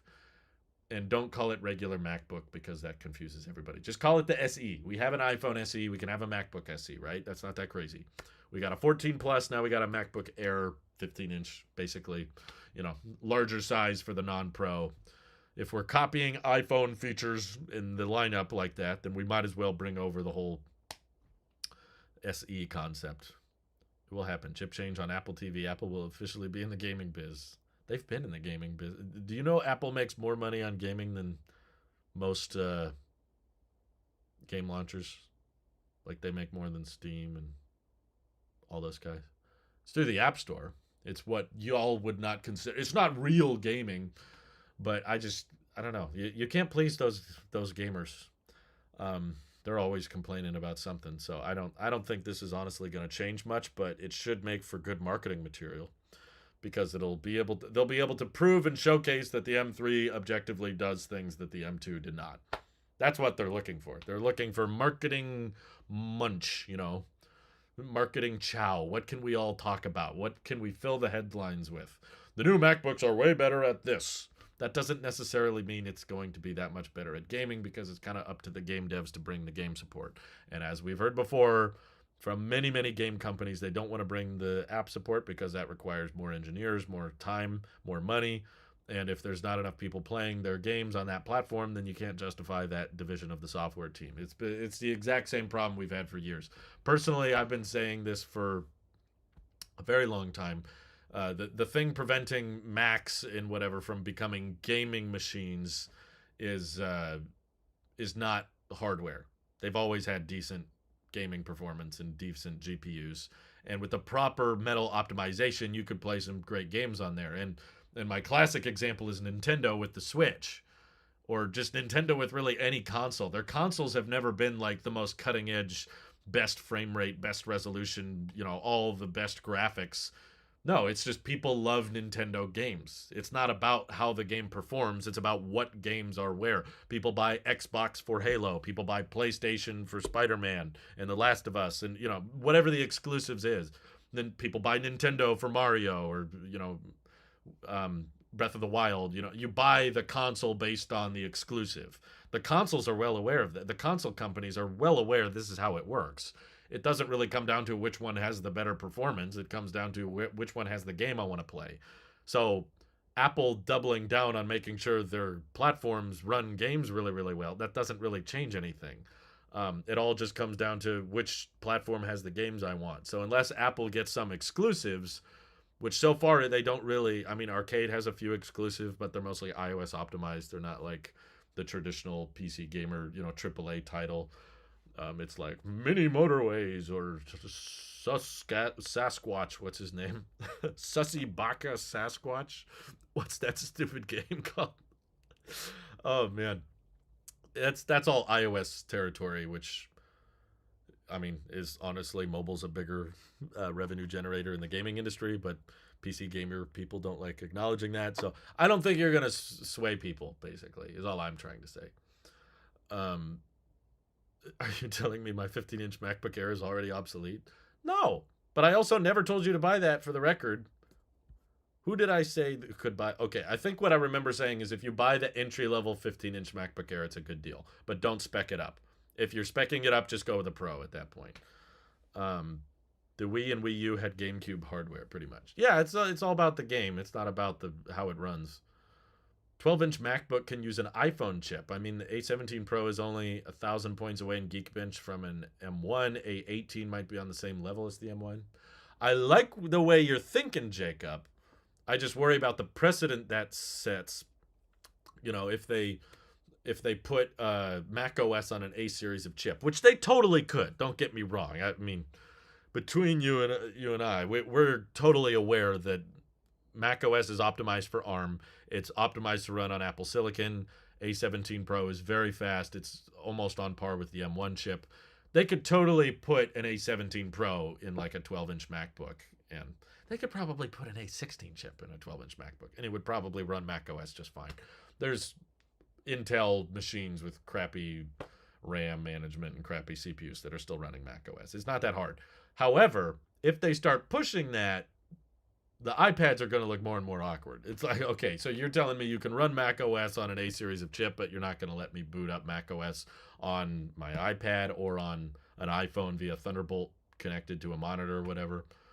I think Apple might showcase an exclusive Mac game today. Well, the problem is you can't necessarily predict which games are going to be big, so you need kind of like a well-established title. People have been buying Xbox for years just for Halo. Halo's so old. I mean, it's been around for decades, right? Same thing with how long has Sony owned PlayStation? I mean, it's been decades, right? I mean, they've owned Spider-Man for PlayStation. So you need to take an existing huge user base. This is why Disney bought Lucasfilm, right? Because they can't come up with new ideas that actually get a bunch of people excited. All they can do is buy up existing titles that already have huge user bases. So the only way you would get like a large number of maybe PC gamers to switch to Mac is if there was some huge game that everybody really wanted to play that has an existing fan base that's very passionate about it, and you say this is only on Mac. It is not on PC, it is not on Xbox or PlayStation, because that's all the game platforms that people already own and buy into. So if you say, it's been on Windows, it's on Xbox and PlayStation, but now it is also on your Mac, people aren't going to switch to Mac for that. They're just going to play it on their preferred gaming platform. Also, Apple has terrible accessories for gaming. Like the Magic Mouse is basically the antithesis of a gaming mouse. In my opinion, it's great for video editing and web browsing, but for gaming, it's horrible. I'm not going to defend that in any means, especially with that trackpad. There's no scroll ball, which is horrible for a lot of games. So if Apple's not making their own gaming accessories, I don't think they're that serious. They're just going to tell you, oh, you use a PlayStation controller or an Xbox controller. Just pair that with your Mac. It's like, okay, if I have those controllers, I probably already have the console, and I'm probably just going to play the game on that console anyway because it's too much work to go through the Mac. The Mac gets an older version because the game dev didn't update it properly. So I don't think it's going to change much. I think this is purely just kind of marketing hype. Um, at least they have a PS5 controller. If you have a PS5 controller, just use your PS5. If Apple buys Disney, wouldn't they get all the games? I don't remember which games Disney owns. I know they own a bunch. Disney owns a crap ton of stuff, but I don't think antitrust would allow it. I don't think Disney wants to be bought. For one, I don't think Disney's cheap enough for Apple to afford them, and I also don't think that Disney needs to be purchased. No, Apple can't afford to buy Tesla. Tesla doesn't want to be bought by Apple. So no, that's not happening. Um, let's see. Magic Mouse, trackpad, and keyboard to get USB-C. Yeah. I mean, they should have had Type C years ago. That's that's just long overdue. That's kind of hard to get excited for. I'll just pair a Bluetooth GameCube controller or some Switch Joy-Cons to my Mac. You could do that, or you could just play it on the Switch, which is probably better. Basically, how about that? I'll stand by that. If Apple doesn't make a game controller or at least a gaming mouse, I don't think they're serious about gaming. They're just their Apple Silicon development and their ARM architectures have happened to stumble into advantages that can improve the gaming experience. But if they're not making gaming accessories to go with it, then they're not that serious. Fernando, thank you for the super chat. They need to have the same games compatible with iPhone, iPad, Apple TV, and Mac and have saved game states sync between them. Yeah, that's not really up to Apple, though, is it? That's kind of up to the game devs, and that's a lot of work for game devs because the iPhone has to be optimized differently from the Apple TV, which has to be optimized differently from the Mac. So if the game developer does not see a lot of return on that investment, then they're not going to justify sending software engineers, which are very valuable and very time constrained, and there's not enough of them in the gaming industry to go around. Very, very valuable resource to the company is the game, the software engineers, the people writing all the code. They're not going to send those guys to work on optimizing every game, every firmware update for every different Apple platform if it doesn't result in a huge net income for them, which is why Apple can make it as easy as they want to. I think they've made it incredibly easy, by the way, to optimize your game for iOS and the Mac and everything. But at the end of the day, I mean, let's address the bigger elephant in the room. A lot of game companies don't want to put their game on the Mac because if you want to make it simple, and optimized and make it go through iPhone and iPad, then Apple's probably going to want you to put it on the Mac App Store. And then what does Apple get? 30% revenue cut, right? And if game devs don't want to put up with the 30% revenue cut, it's kind of a hard justification to. So do you think any game that they demo today is going to be available outside of the Mac App Store? I don't. I think if they showcase a game, it's got to go through the whole Mac iOS thing. It's a direct Apple partnership, and then the game dev basically doesn't get as much money through it. Honestly, the Magic Mouse just needs to be redesigned anyway. I love it, but it's an ergonomic nightmare. I think it's all personal preference, honestly, because I've literally been using the exact same Magic Mouse design since before you could recharge it. But back when it first came out, it had double A's, and I've been using it since then. I've never had my hand get sore. I've never had my. I think people probably hold it wrong and maybe force their hand. You're holding it wrong. There it is. But that's a true thing. People meme that, but it's true. You can hold that. You can hold anything wrong. You can hold your iPhone wrong. You can hold a hammer wrong. There's an art to the way you use the device. Obviously, you can put AirPods in wrong. I don't know why people are like, "Oh, you said he's holding it wrong." There's a wrong way to hold it because I've used Magic Mice for hundreds of hours collectively, and I've never gotten sore. I've never had, arthritis or carpal tunnel or anything like that. Um, with the way some developers are treated, I don't think they're always viewed as valuable. Well, they should be viewed as valuable. Their time is valuable. How about that? Maybe they don't get reimbursed as much, but if you're a game studio developer or whatever, and you have to arrange what does the software team spend their time on, are you going to spend a lot of time optimizing the game to run on Apple TV, iPad, and iPhone and Mac and all stay synced up if you only have 1,000 people playing it? Probably not. Need a spinning wheel. I think the term legalized comedy is digital crown. We need a magic mouse with a digital crown, right?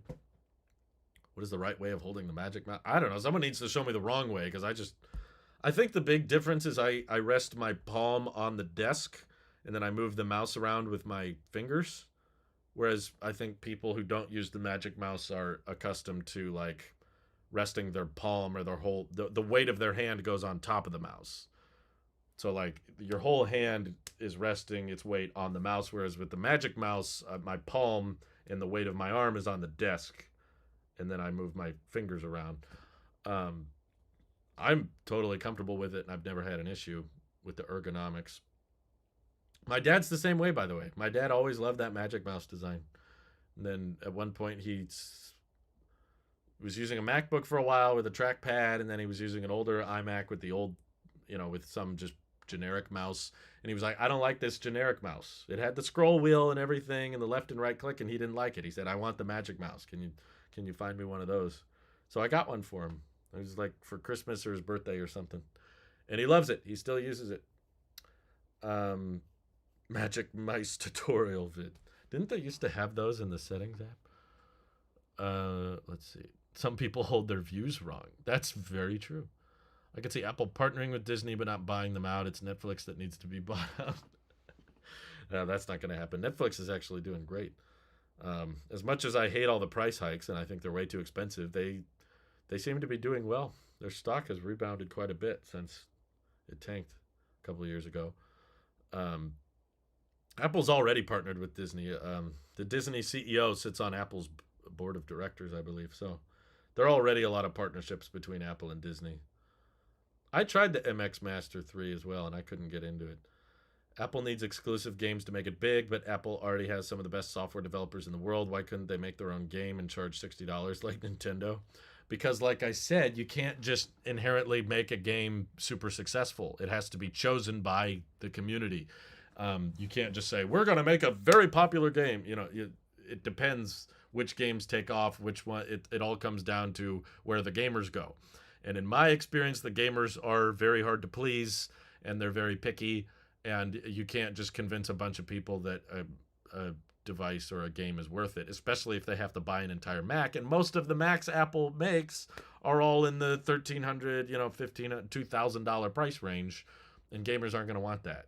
If they spend $2,000, they're going to want a dedicated PC rig with all the RGB lighting and the RTX 4090s inside. For that kind of money, I could buy blah, blah, blah, blah. They don't like Apple. There's a brand stigmatism against it, which is why I don't think it's necessarily worth trying to switch people. But like I said, the only other alternative Apple could do is, this chip is faster now. Okay, this chip is faster now. Okay, this chip is... So they're trying to come up with more things they can actually list and market. Like, objectively, this new Mac can do this at gaming and this one can't. So it's a cool feature to list, but does it convince someone to buy a Mac instead of a gaming PC? Probably not. Or to buy a Mac instead of a PlayStation? I doubt it. At best, you convince some existing Mac customers to now play games on their Mac instead of their console, but I don't think a lot. I think they're still going to want the console in the first place. I get Netflix for free, and I might be overpaying. I don't know. Netflix is crazy expensive, but every time I go to a friend's house and they have it, I'm always like, oh man, they have that? Oh, they have that too. I always can find a bunch of stuff on Netflix I want to watch. It's not worth it. I'm not willing to pay the 15 or now it's like $23 a month or something for Netflix.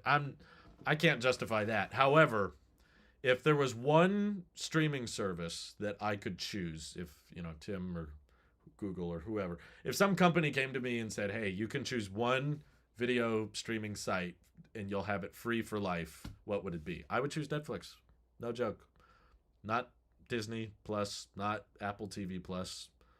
Netflix is too expensive, but I agree. I don't pay for Netflix, and I don't use anyone else's account for the record. But every time I open up a Netflix app at someone else's house, I'm always able to find a bunch of stuff I'm interested in. That's just me. Gamers can't even afford a $1,000 gaming PC. They're not going to buy a $2,000 laptop. Yes, thank you, Rick. That's my point. I don't think the markets overlap very much, which is why I think there's probably going to be a lot of people in the gaming community complaining about today's Apple announcements, because they're going to be boasting about the gaming performance. And they're going to say, yeah, but you don't have a discrete GPU that lets me do blah, blah, blah. You know, they'll never be satisfied. So I'm trying to tell and warn Apple, like, don't try. Don't try that hard. And maybe they aren't trying that hard, to be honest. What are the odds that Tim Cook says, good evening, while wearing a Dracula costume tonight? They're high. I would say it's 1,000,000,000% higher likelihood for him to do that today than any other Apple presentation. Thought for sure you'd choose YouTube. Oh, I wasn't really counting that one. I already pay for YouTube Premium, so that's not really open to debate for me. Also, Netflix is worth more. So if I had to choose one to be free, I would choose the more expensive one, right? I already did choose YouTube. I already paid for Premium. I paid for Premium the day it came out, back when it was called YouTube Red. There was I was asking for it for years. I kept saying on Twitter and on videos and everything, YouTube should have a paid option that gets rid of ads, because I watch more YouTube than anything. It has the biggest catalog. It's both educational, entertaining, informative, thought-provoking, creative. You can get anything on YouTube. So yeah, I'm happily pay for Premium. I will not pay for Netflix, but if someone offered it to me for free, I would totally do it. Games, even though Windows is a nightmare with driver corruption and updates. Oh, I've preferred Macs my whole life, but have MacBook Pro and gaming PC tower just for game. Yeah, I know what you mean. I know a lot of people in the exact same situation, Sonny. YouTube is the best streaming platform. I wish I could do a one-time purchase for Premium. Yeah, I do too. I agree it's the best. It's kind of different, though. It's kind of like social media streaming video, not necessarily like Netflix, which is more, what do you call it? Netflix is like TV. YouTube, not getting confused with YouTube TV, but regular YouTube is not what I would consider like, TV shows and movies, although they do have some free movies on YouTube that are legal. The gaming community would accept a cost-efficient competitor, not only a spec monster. Apple is just not that, although that's due to developer support. Yeah, that's true. But you're right, though. It's definitely... I don't know if I agree with the gaming community would accept a cost-efficient competitor. I don't think the gaming community tends to care as much about cost-efficient. Oh, wait, I think... never mind. I'm getting cost with power. I do agree with you. I take that back. Yes, the gaming community would like cost efficiency... but they're definitely obsessed with specs, which is not Apple's strong suit. Apple usually is about more optimized, better efficiency, like performance per watt, whereas the gaming community tends to focus more just on raw performance. They don't really care how many watts it pulls, because all the gamers aren't paying for their own electric bills, if you know what I mean. YouTube has some great indie shows that I follow, so I think it half counts. It kind of counts. There is some overlap, but I feel like most people who are comparing Netflix, Disney, Max, Prime, they're not bunching in YouTube Premium necessarily with all those. Free Apple TV subscription with ads? I don't think we'll ever get a free version, but we'll probably get a cheaper Apple TV Plus tier with ads. They might announce that tonight, actually. I think that was rumored to happen. There was talk that Apple was going to do a cheaper TV Plus tier that maybe it's like $5 a month, because now TV Plus is $10 a month. So many other sites are already doing that. Paramount Plus has a ad-free and with ads. Performance per dollar. I was pretty sure the event was next week. Nope. Steam Deck is power efficient and low performance. Yeah, but I know a lot of people in the gaming community like the Steam Deck, but I don't know. I think they liked it because it was made by Steam. And I think gamers just inherently usually don't like, a lot of gamers just don't like Apple hardware just because they know that it's built in, like it's all vertically integrated and you got to do everything through Apple, and they don't like that, and they like to have customization. It doesn't mesh well with their ecosystem, I feel like. Doesn't like gamers. I like gamers as people. I just think gamers as a community tend to have fairly critical / negative viewpoints towards Apple. Rightfully so. Apple hasn't been easy for gamers to deal with, and gamers like to control things the way they just want to have options and settings and be able to pick and choose and use part pickers. The literal fact that you can't upgrade your storage in a MacBook might be enough to stop a PC gamer from switching, because they know, well, I can't open it up and work on it myself, so I'm not buying it. It's like, okay, all right. I'm not saying all gamers are that way. I'm just saying the general gaming community. That's the vibe I get. Didn't anyone realize we released a more affordable version of the pencil? Yeah, but you didn't have pressure sensitivity, so everybody hated it. Steam Deck is pretty good, I agree, but it doesn't seem to like kill off anything. It was just kind of a cool supplemental thing, but the battery life kind of made it hard to go mainstream. The Apple Store will go down before an event if there's something to order immediately after, and that appears to not be happening. So most people are pretty sure there's not going to be anything to order tonight, because I can still open it. We've got about 30 minutes till the event begins, and the Apple Store is not down. So that means, they're announcing stuff, but it's probably not going to be like available to order. Mac gamers are casual players. Usually, yeah. I primarily play Xbox games, but bought a Steam Deck over a ROG Ally. Don't have many Steam games, but it's a great machine for emulating and just gaming on the go. Yeah, I agree. I'm not saying it's bad, for the record. I'm just saying, my point was, if Apple would have released the same thing, I don't think it would have sold as well. That's all. You didn't feel like you didn't. Again, it all comes down to the game titles and what's available on each platform, right? I bet I wouldn't be surprised. I don't know if this is true or not, but I wouldn't be surprised if the A17 Pro and the iPhone 15 Pros outperform the Steam Deck in terms of battery life and game performance. But do you think someone's now going to not buy a Steam Deck because of the iPhone 15 having good gaming performance? No, you're still going to want your Steam Deck because it's got the Steam games on it you want. It's got the games that aren't on the iOS App Store, Or if they made an iPad gaming edition, like you said, if it doesn't have the games that you like from Steam, then it's all just a game title. It's a royalty thing. It's just who owns what games. I don't think it's that much about performance, but does ray tracing help with 3D modeling and rendering, or just gaming? Yeah, it does. But that's a bit more niche, I feel like. Gaming is a bit more widespread than 3D modeling. But I'm sure they could talk about that. They probably will today. They'll be like, oh, look at how much better we can 3D model stuff. But then people with Autodesk will say it's not good enough. Would love to see Apple make a Steam Deck type console. They did. It's called the iPhone. You can buy some little third-party controllers that snap onto the side. That's pretty much it. iPhone 15 Pro Max. It supports ray tracing. It has USB-C. It has 120 hertz, very bright display. It has 5G, can have up to a terabyte of storage. That can store a lot of games. It has Wi-Fi 6E for low bandwidth multiplayer. That's pretty much it. I don't know what else you want out of a Apple version. I guess they could just take a 15 Pro Max and pull the camera out. Pull out the rear-facing camera. Boom, there's your Apple Steam Deck. What if Apple TV got the Xbox app for cloud gaming? Well, that's more of an App Store problem than anything. Apple natively supporting SolidWorks / Autodesk would be fantastic. It would be, but that's not, I don't think, up to Apple.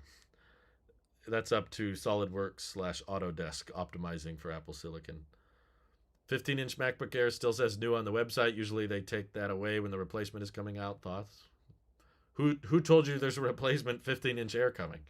It is new. It came out like 4 months ago. They would take that away if they were replacing it. I agree, but they're not replacing the Airs. There's not rumored to be any new Airs tonight. I would be shocked if we got a new 15-inch Air already. The EU, you mandate all games to be available on all platforms. It's wrong for console makers to be gatekeepers. Don't give them ideas. In my head, Scary Fast refers to Scary Fast Super Performance. Ooh, I don't know. That's kind of a stretch. Let's see if that actually works out. Maybe pre-orders for Vision Pro Max tonight? I doubt it. The Apple Store would probably be down if that was the case. So I don't think so. But I think they probably won't let you order a Vision Pro until next year when they have the spring event.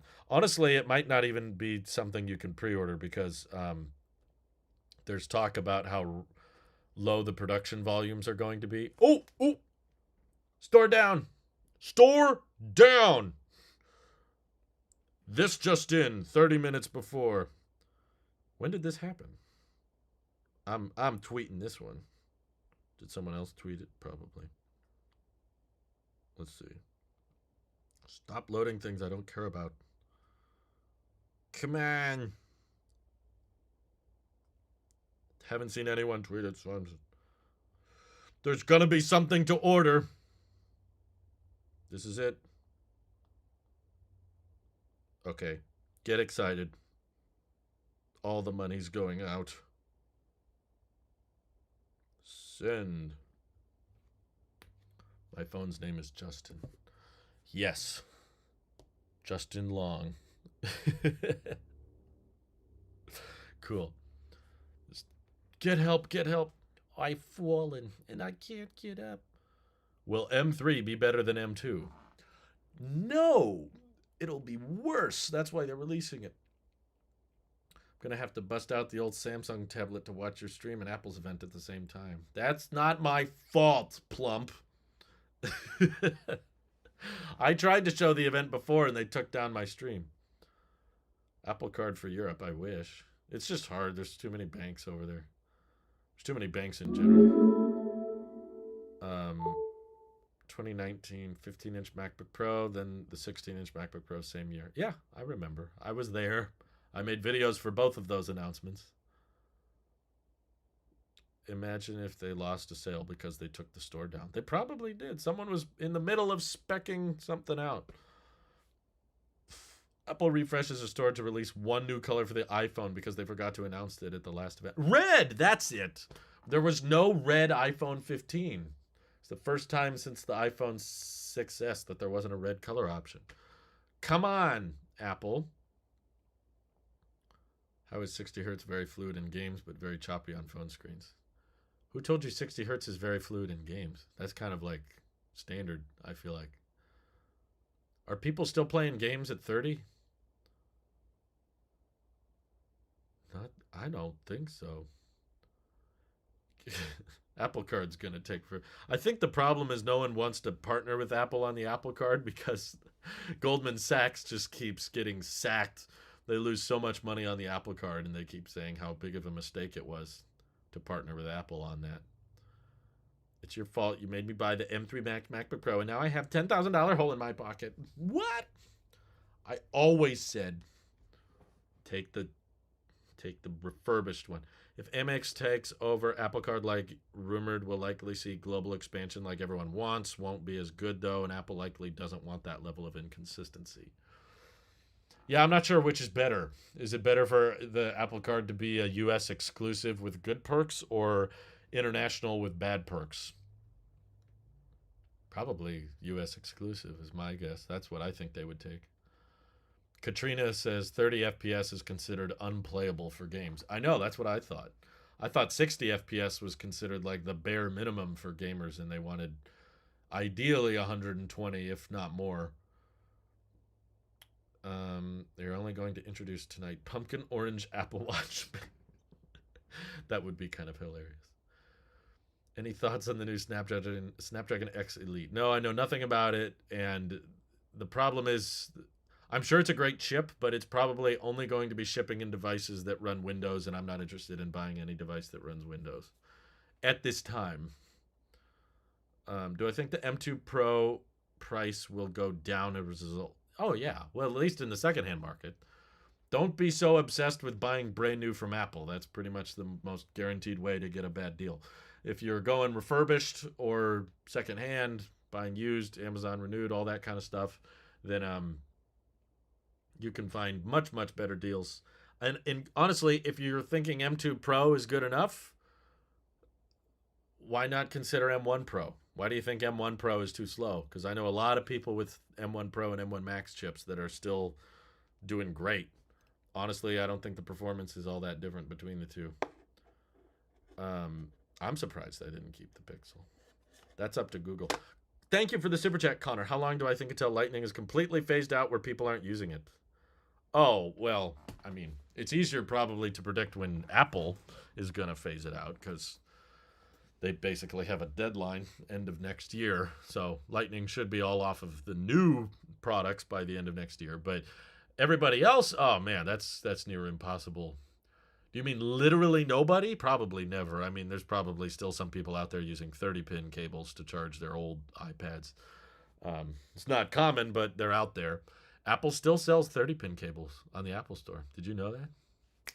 You can't prove me wrong because the store is down.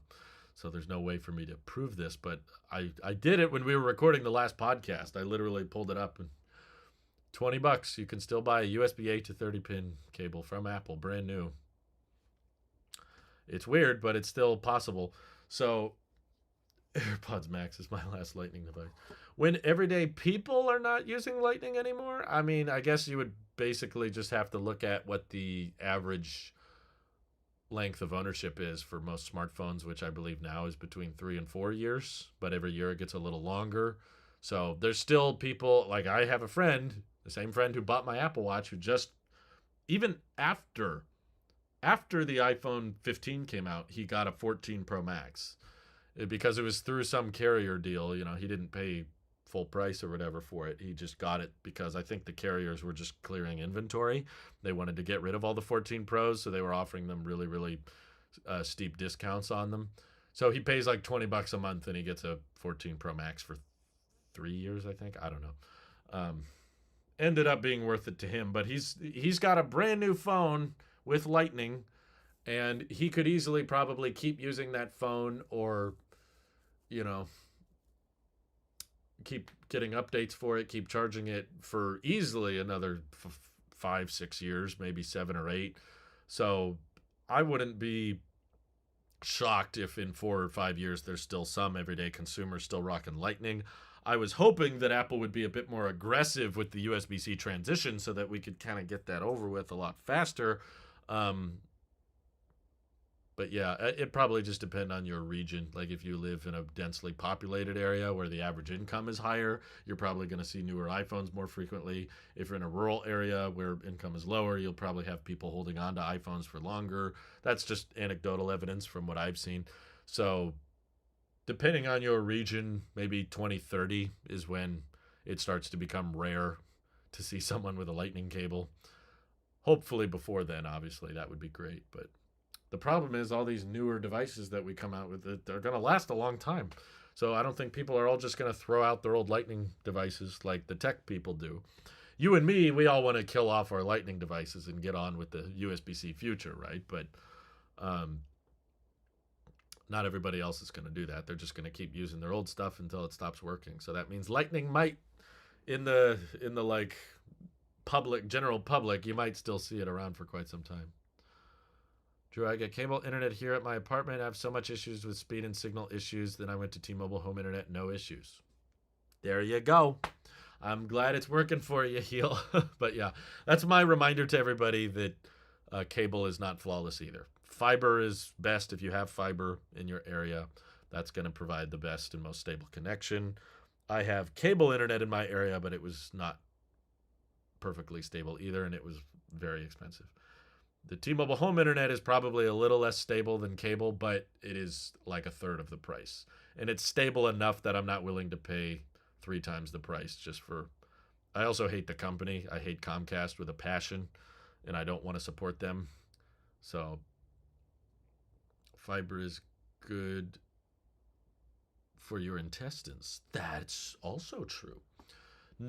Yeah, no context needed. They need to sell They do sell dongles. What are you talking about? Do I think we'll ever get iPads with more than one USB-C port? Yeah. Probably not soon, but it seems like all they do with the iPad is kind of slowly give it more Mac features over time. And if they run out of new things to add for it, sure, why not? Add an extra port on there for more functionality. They kind of already have more than one USB-C port. If you get the Magic Keyboard case with the Smart Connector, it adds an additional Type-C port on the left side and the right side. So, Drew, what about buying new Apple device if you have a good trade-in value for your current device at the Apple Store? I mean, that's better, but trade-in is usually not going to be as good as resale because Apple's not going to resell your phone. They're just going to scrap it for parts or refurbish it. So, sure, if you have a decent trade-in value, it's a decent option, but it's probably not going to be as good as just selling your old product, which typically you can find at a higher price than trade-in, and then buying the new product used or buying a 2 or 3 old generation version of it. You'll still probably save far more money that way. Choose one to keep, Comcast or white bezels. Ooh. I guess Comcast. I don't have to stare at Comcast in the face every time. I have to look at the white bezels. It's kind of impossible to ignore. Has trade-in ever been better than resale ever? Depends on the company, but yeah, the Google Pixel trade-in values were way better than resale. During the pre-order periods, at least, they were offering me $440 for my iPhone 11. They were definitely losing money on that. I don't think Google, they definitely don't resell your phone. They probably send it to some recycling place, but they do not get $440 out of that phone. But they would give me that as a discount off of the Pixel because they were literally trying to subsidize. They were going more for market share. You know, if you tried to trade in a Galaxy Z Fold 5, which was like $2,000 and in the highest storage configuration, the highest trade-in credit they would give you was like $350. But you give them my 4-year-old iPhone 11, which costs $700 new, and they give me $440. That just gives you perspective on how they're not interested in giving good trade-in values to people who are already on Android, but they're very interested on losing money if they're switching you from iOS to Android. So sometimes resale value is better than trade-in, but with Apple, rarely. Apple, very, very rarely. I mean, right now, I think I checked my iPhone 11. It wasn't that bad, actually. I think the last I checked, they said they would give me $200 of credit if I traded in my iPhone 11. I could probably sell it for more than that secondhand, but not much more, honestly. That's pretty good. God of Conquest, thank you for the super chat. I'm going to be really disappointed if Tim Cook doesn't come out dressed like Dracula. Good evening! Price hikes. Will MacBook Pros get a design upgrade or only chip upgrade? There was a leaked picture of MacBook Pro box with a new wallpaper that kind of lines up with the invite image. Personally, I think it's real, and the design looks exactly the same, so probably not a design upgrade. Although the display with the wallpaper was black. So it's possible that maybe they shrunk the notch or reduced the size of the notch, or maybe they put the dynamic island on the MacBook or something, and we just can't see it. But what's my favorite Apple event? I remember the first virtual event, the Dub 2020. That was special because we had never seen an like pre-recorded keynote, and all the animations and the visuals were so well done. And it was just kind of surprising, and there was very little fluff, and there was a lot of things to announce. So I enjoyed that one. The iPhone 10 event, though, was also pretty special. They had a one more thing. Google is willing to give $440 for an iPhone 11, but only $370 for a 13 mini. Yeah, they've changed now. I don't know if that's the case anymore. That was the trade-in value when the Pixel 8 was available for pre-order. Once it was out of pre-order, the trade-in for my iPhone 11 went down to like $170. So I don't know what you're comparing it to. I think they would give you more for the 13 mini, though. I've heard rumors of a shrunk notch. I have not. I don't know where you heard that. Wallpaper looks real, matches the design language. Yeah, I think it's legit. Are they allowed to do that? They want to kill the iPhone by doing that? Well, they just want to increase market share because Google makes more money on search than they do on hardware. So their goal is to just keep you using Google services. They want you on Android. That's how they can get the most amount of data and money out of you. So they're willing to lose money if you're switching. Yeah, they're allowed to do that. If the iPhone 16 doesn't have fingerprint sensor, then I'm not getting it. Okay, then you're not going to get it. I'm telling you right now, it's probably not going to have one. Sorry, I don't know how to pronounce it, but thank you for the super chat. I'd love a base 13-inch MacBook Pro with new screen. Okay, I think I know what you're saying. That would be nice. If they just thin the bezels a little bit. You should try a folding phone for the content. I did several times, and my opinions on them have still not changed. Where's the Pixel right now? It's probably in a box somewhere. Why is Apple differentiating Pro versus non-Pro now? What do you mean? They've always done that. Oh, and the A series of chips? Probably because they have different versions of it planned for later. Like, I wouldn't be surprised if maybe even tonight we see this. It's only 14 minutes to go, and then the event starts. So get ready. Just as a reminder, I cannot show the event on the stream, so you have to have me on one screen, the event on the other screen. I would like to show the event with my reaction, but I can't legally. Apple won't let me. Trust me, I tried. But this would be a good time to get a secondary device ready if you want to watch my reaction and the event simultaneously. If not, it's on Apple's website. It's on their YouTube channel. There's plenty of ways to watch it. So if you want me to be quiet, don't tell me in the chat to shut up. Just lower my volume because this is a reaction stream. My goal is not to just sit here and not make any sounds. I'm going to make fun of it. I'm going to be poking jokes, so I might talk throughout. I might even talk over parts that you find interesting. So be prepared for that. But yeah, I think that I wouldn't be surprised if tonight the iPad mini 7th gen has an A17 chip, but not necessarily an A17 Pro. Like they might put in a skimmed down version that has a different number of GPU cores or maybe a different amount of RAM. So they want to brand that as something separate. They still want it to sound newer and better than the A15, but they don't want it to have a Pro level chip. Or you can just stare for the content. The problem is I'm not that interested. This is why I wouldn't go to an Apple event even if I was watching. Because these events, as exciting as they are, and as cool as certain aspects of them can be, there usually is still a lot of fluff. There's some things where they kind of repeat information we already know about, and we kind of have to get on with it. So to get through those little stretches of fluff and to get through some of those annoyances, it helps me to be able to talk through it, and I get to read your guys' messages through it, which makes it more entertaining for me, more fun, and we also get to poke holes in their arguments or ask questions as they're happening. I find that more entertaining than just sitting quietly like this. The new A17 Pro chip is able to... I'm not one of those sit quiet and listen type guys. At least not with this kind of thing. I have more fun talking. It's kind of like watching a bad movie with some of your friends. That's how I look at it. How long do I have to pause the stream for it to make your stream in Apple Sync? It's not an exact science. It depends on where you are in the world and where my stream is. So all I'll do is once the event starts, I will read the captions as Tim Cook is saying them. I will say them in sync with Tim, and then you guys can either pause my stream a little bit or pause the Apple stream a little bit. There's always going to be a delay for the record. I cannot stream my reaction to be perfectly in sync with what you're watching because I have to record, process my audio and video, send it up to a YouTube server, and then YouTube server has to send it out to you guys. So I can never have zero latency. There will always be a bit of a delay. But yeah, there are some rumors that Apple will release a new budget MacBook. I don't think at this event though. I read those same rumors, but they were for future reference. I don't think they were talking about today. There won't actually be an Apple event. It's just going to be a 1-hour animation of Steve Jobs tour. That sounds fun. Just say okay to everything they say. Okay. You just have to keep reacting. Wow.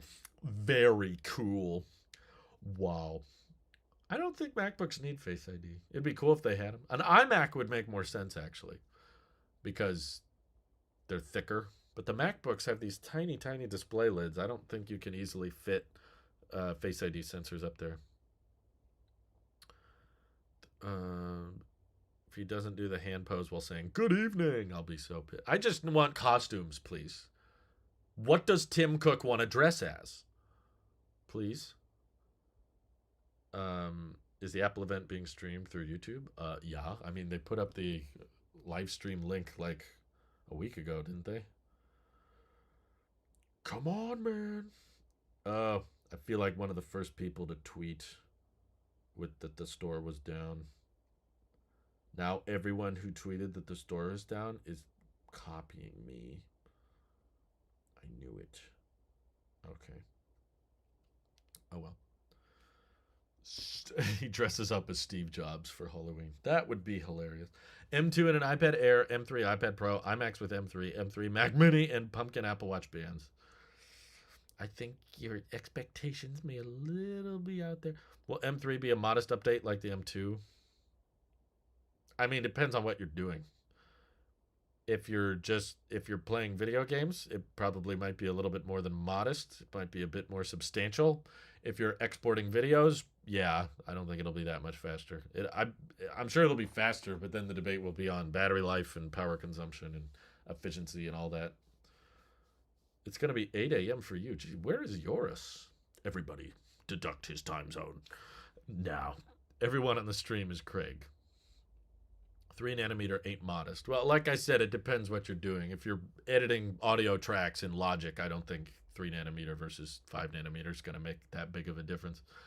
But we'll see. We'll have to try it out. It was down at 4. You found out at 4:30. I had it open on my phone. It was still working at after 4. Oh well. I'm the cook. It's okay. I can have these expectations. Still going to keep my M1 Air for at least 2 to 3 years. It's that good. It's hard to beat, honestly. I would not recommend you buy it new, but yeah, the M1 Air is just such incredible value. Why is 3 nanometer such a big deal? I mean, it's not that big a deal, but I mean, if you want to talk about chip upgrades, the architecture, the size of the transistors is kind of the biggest change you can make, honestly. Especially if we're not talking about increasing the size of the die, or we're not talking about pulling more watts. It'd be one thing to just say, oh, this one is faster because it consumes more energy. 20% faster, 20% more power consumption. That's not as impressive. The 3 nanometer is what allows it to have better speed, better performance with the same wattage. So you keep your battery life, but you get faster performance. So it's basically one of the first chips to be 3 nanometer. The A17 Pro is technically the first consumer accessible chip to be 3 nanometer, which allows it to have all this great gaming performance and computational performance while still having a decent battery life, although we did see it get very, very hot. So it's not like it's going to change your life, but this is Apple. This is all we have to look forward to at this point is incremental speed and efficiency improvement. So if that's not exciting to you, I don't know what it is, which I don't blame you for, by the way. This is why I don't watch tech content really that much anymore. I'm pretty much all on board the EV train now. That's what most of my content is. Whoa, Alpha's not busy. Welcome back.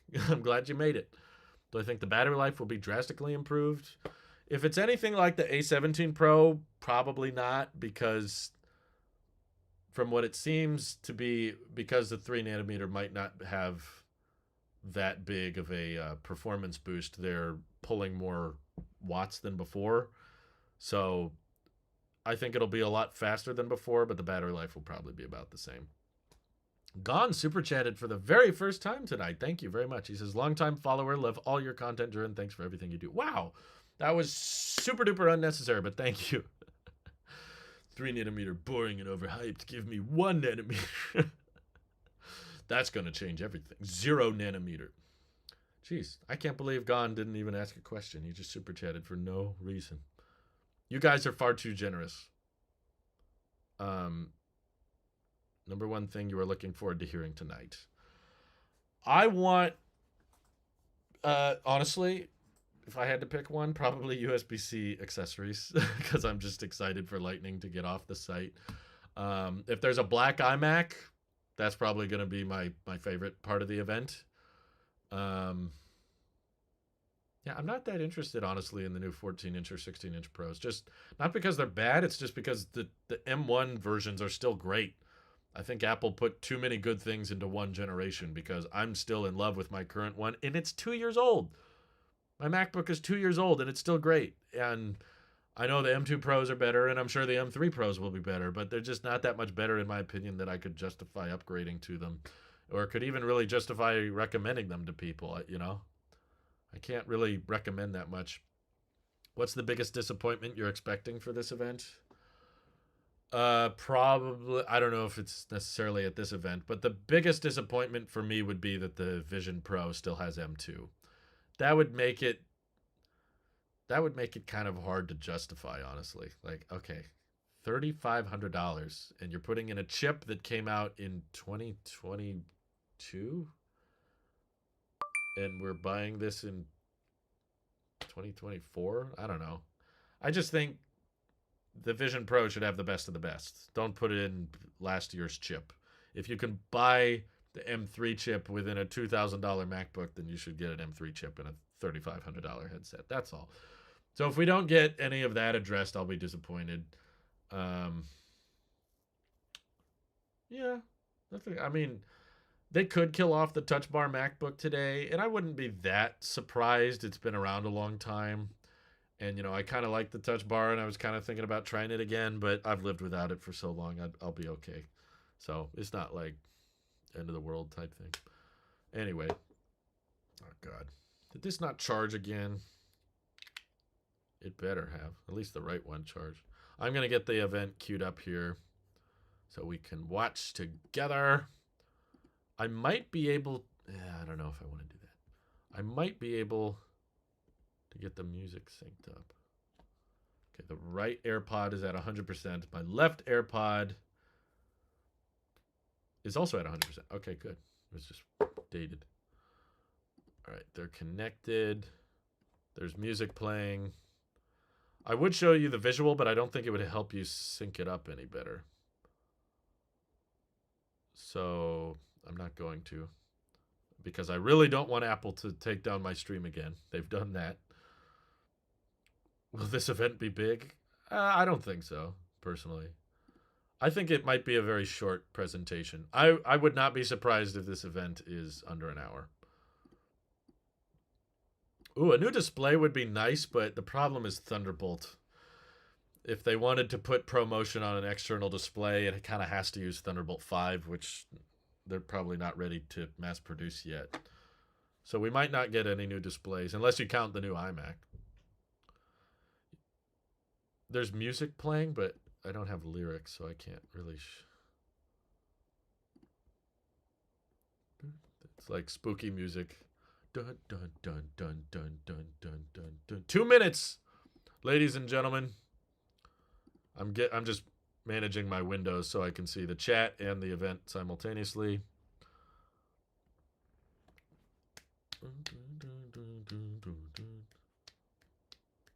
I'm listening to the lyrics.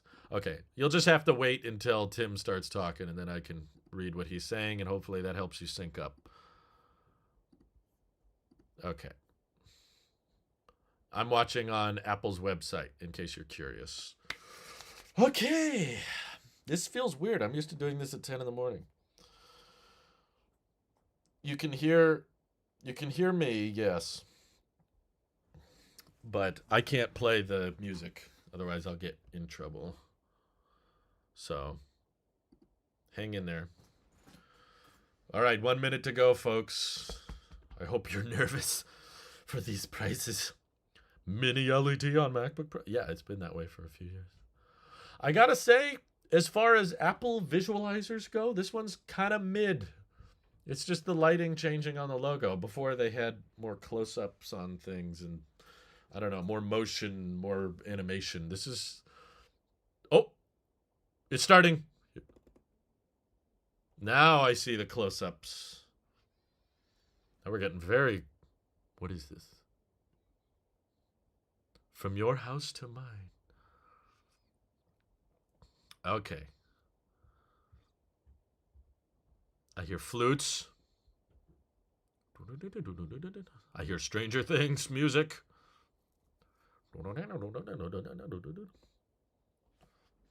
They said there's supposed to be spatial audio support, so I move my head around. It's like I'm really there. I'm so immersed.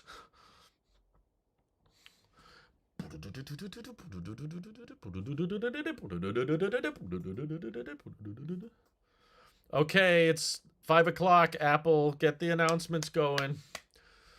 Less visual, more Tim Cook in Dracula costume.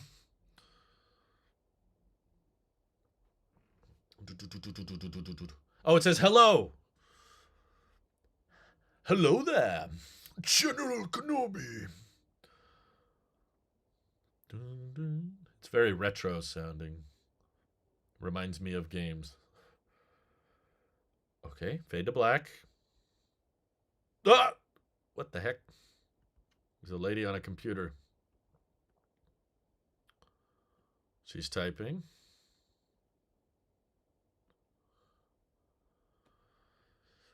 Is that a USB-C trackpad?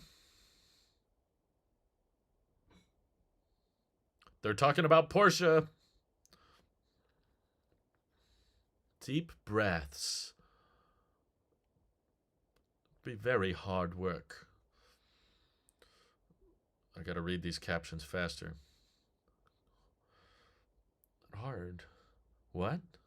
I can't hear you over the sound of all this hard work. She does not look like she works hard.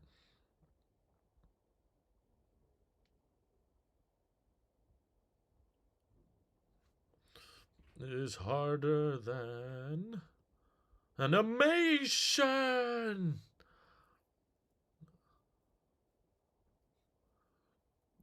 Yeah, but you're on a Mac, so you can't play games. I see clouds. Okay, let's get spooky. Wow. Apple Park looks dope at night. All that fog. Whoa. This is kind of cool. It's mesmerizing. Oh, there's bats everywhere. Will Mother Nature make an appearance tonight?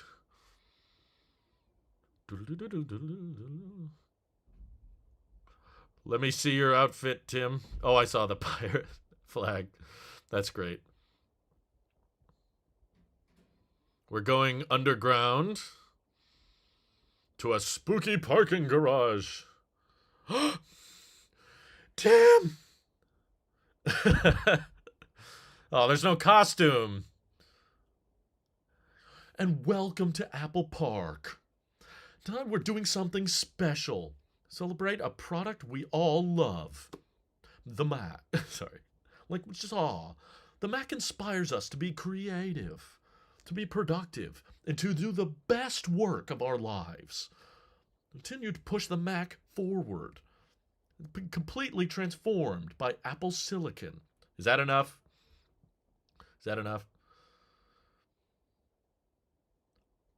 I want a costume. In the history of the personal computer.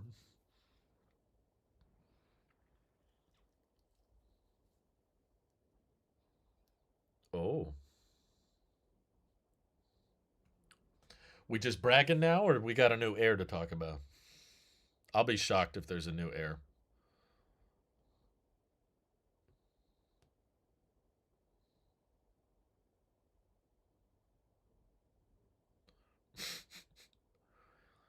New family.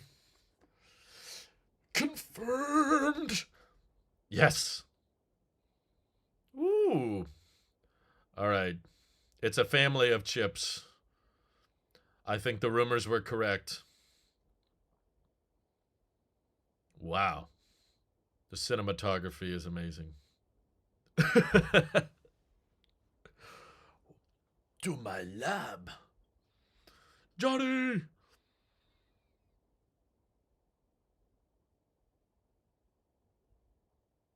Ooh, that slim font.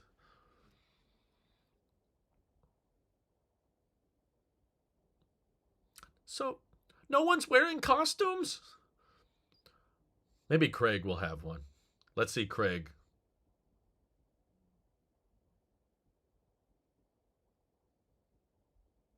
Media engine. Laptops. That sounds fun.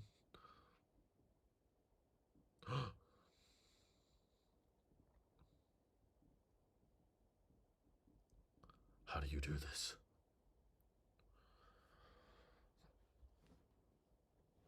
Ooh, there you go. 3 chips.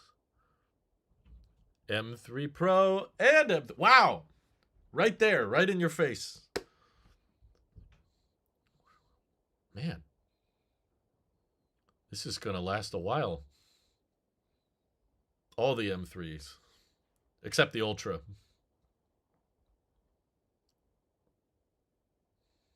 That makes sense. Lithography, of course.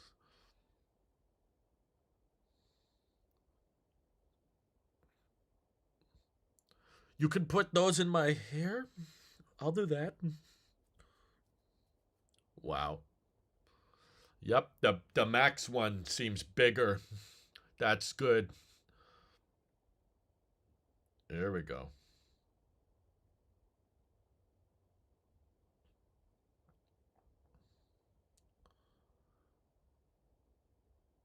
Graphics. Oh, where have I heard this before? Dynamic caching.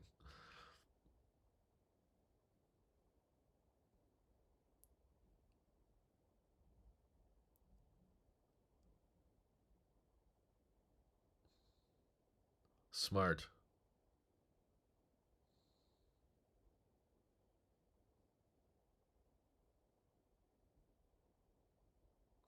Whoa.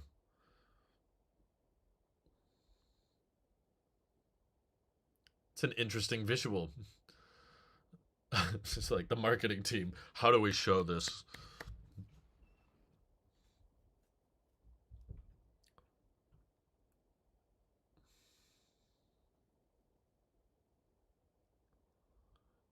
It's just a boofed up GPU. Oh, mesh shading.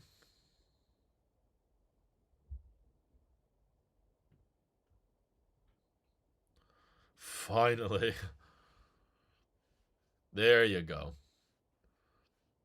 Ray tracing models the physical properties of light as it interacts with a scene. Render more accurate shadows and reflections to make more realistic environments.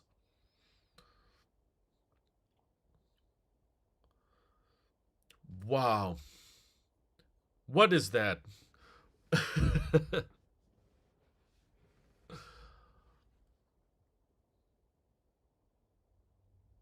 Oh, now we're comparing the family? Can't we get more specific?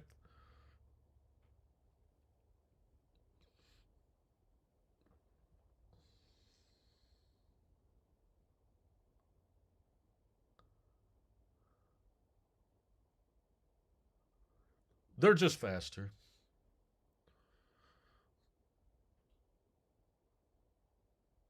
Where's the vague graph? I can't read the captions the entire time.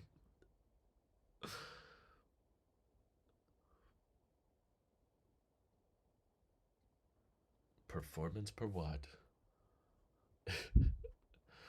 Let me see that graph. Yeah, there it is. Yeah, looks a little better.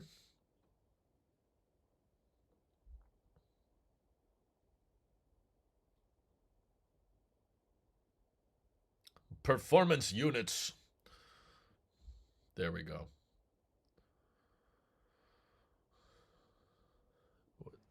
Intel Core i7. Suck it, Intel.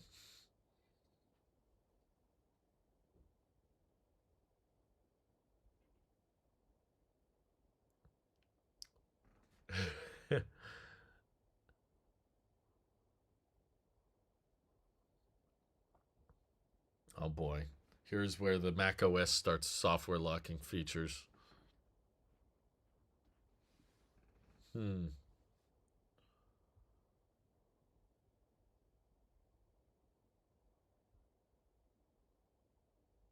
Oh, AV1. That's good. It doesn't matter if I don't play sound. If I show the visual, they'll take down the stream. I tried that.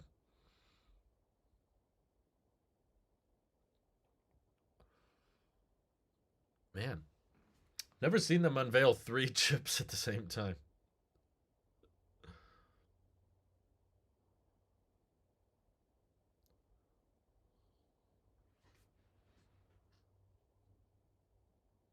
Most popular. So that would imply MacBook Air.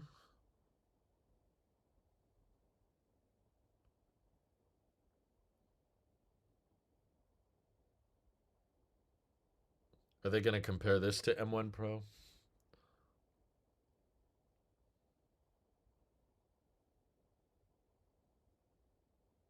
40%.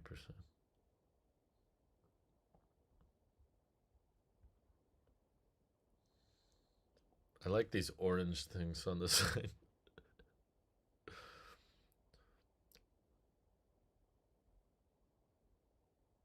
All the memory.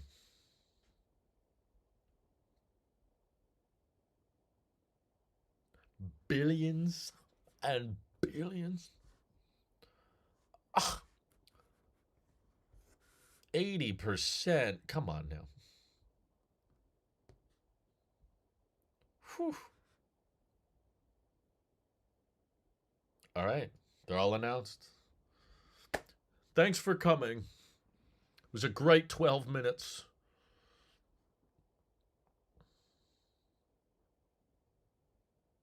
Look at this graph. John Turnus, please. Yes! Hand it over to John. Johnny to John Turnus. Whoa. He had like an eclipse.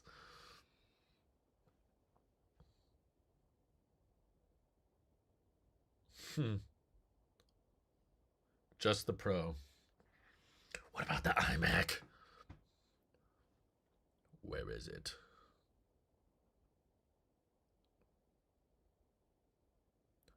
It's fast.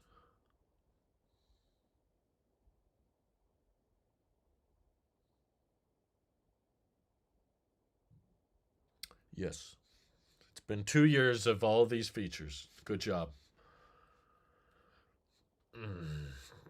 That put it on the counter. Why is she using it on her knee? And she's crossing her legs.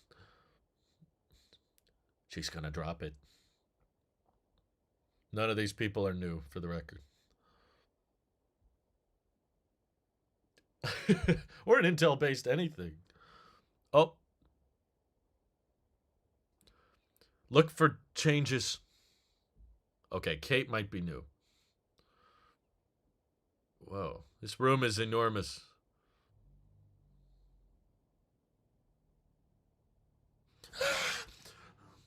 I'm terrified. Wait, she said M3. Did they put a regular M3? Ooh. This should be cheaper then, right? It's missing a USB-C port. What? Hey. The 14-inch didn't have a Type-C port on the right side.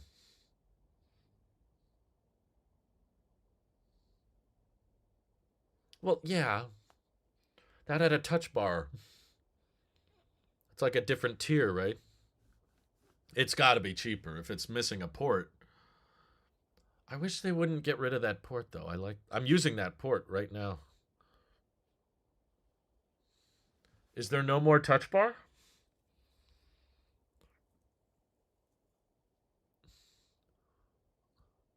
Maybe the 13 inch is dead.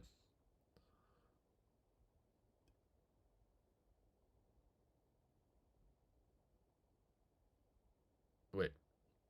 Oh, we're just going up the chip ladder.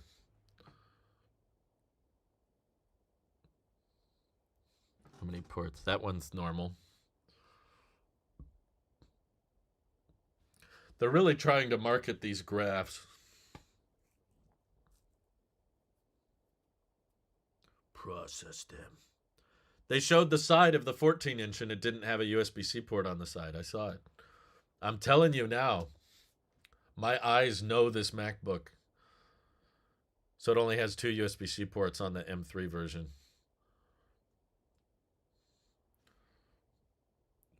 Wow, 2 displays.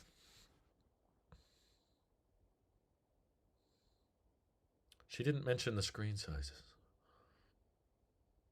Okay, who's using that setup? Are those Echo devices? Yeah, does it still have 120 hertz though?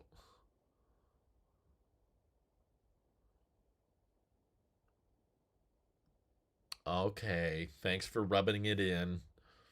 My Mac is old.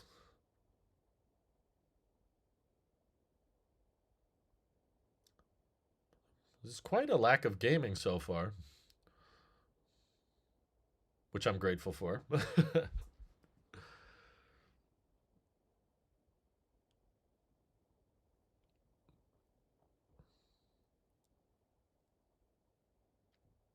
M3 might not come to the Air. At least not today. Hmm.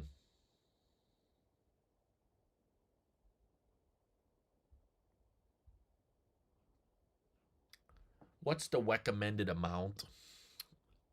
Dedicated wham.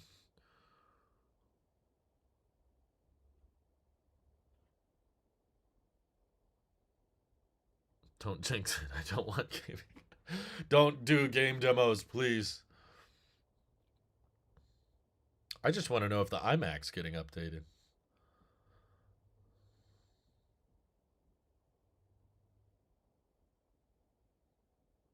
Is that new? That's a lot of monitors. Ah, there's someone with AirPods Max.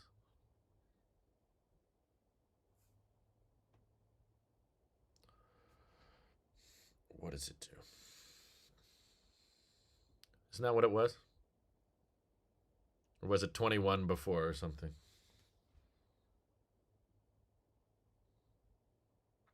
Can the Max chip still go in the 14-inch? Man. They keep dropping the name Intel.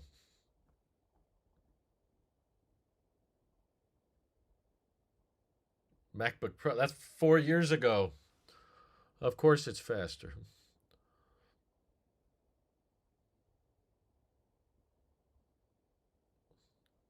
I mean, 22-hour battery is good, but that's what it was for mine.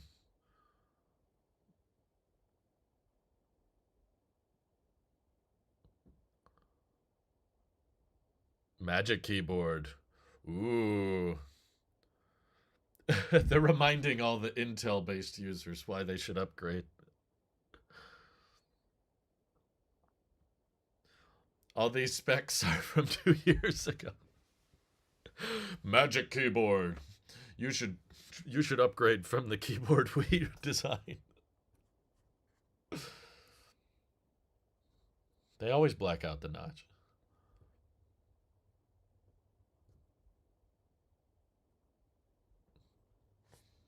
Okay. Better typical brightness.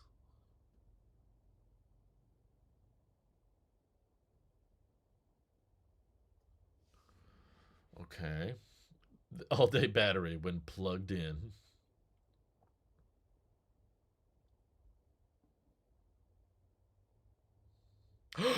Finally!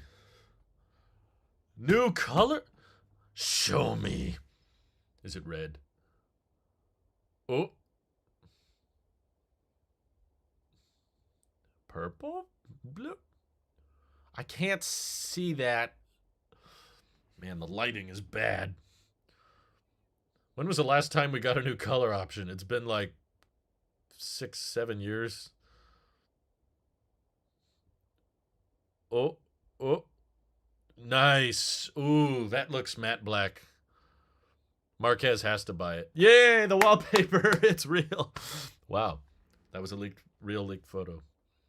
Space black. Well, we know Marquez is upgrading.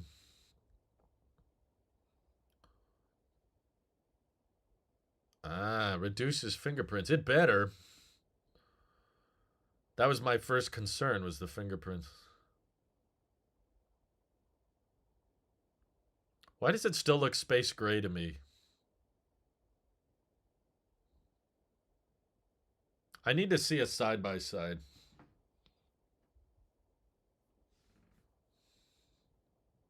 It still's kind of. We got grayer. That was the wallpaper from the leaked picture. Yeah. Oh boy. Do we have to relearn all of Sonoma now? Oh. Please.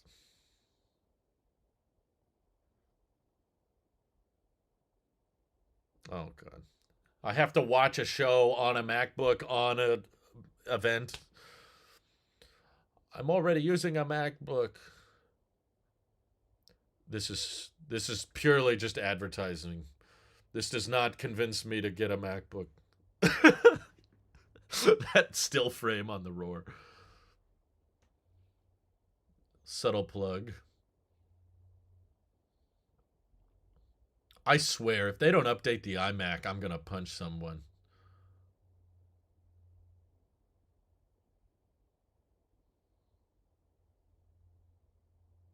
Yeah, Space Black doesn't look that different from Space Gray.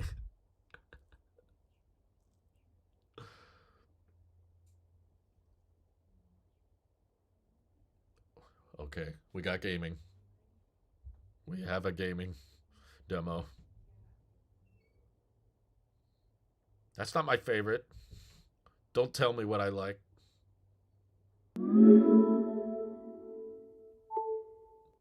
Please tell me there's more than that. It's only 22 minutes. We have time. Show the iMac.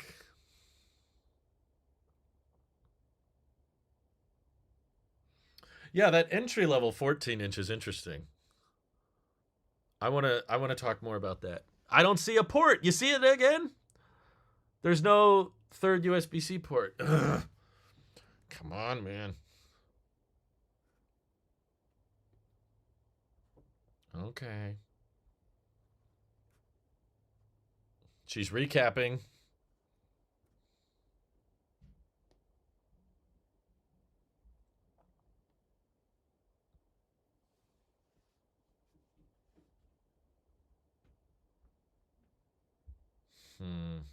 She's got an extra port there. That's a 16 inch. I want to know the price of the new one. Oh, okay. See, there's a real world shot. That looks pretty nice. I like the space black color. That's clean.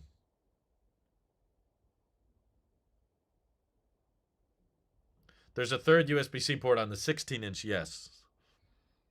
But the new space black color is only on the Pro and Max chips.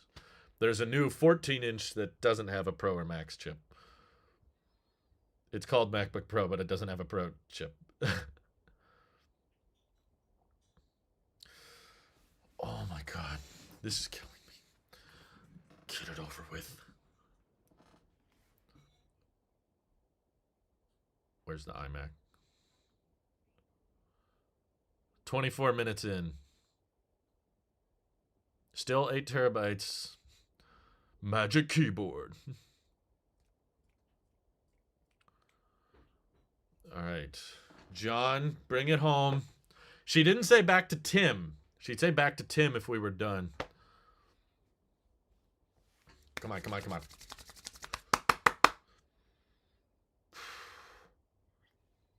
Let's see the other colors. Come on, you're stalling. Oh, new price. $15.99. Hey! That's great. Oh, that's wonderful.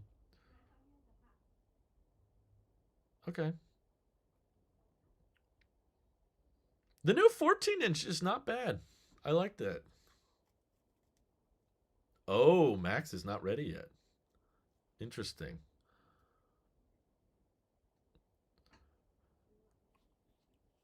Yeah, the base M3 is great. Yes! Yes! Oh, the exact same color. Ouch. This was such an afterthought. Oh, is it? How many all-in-ones are there?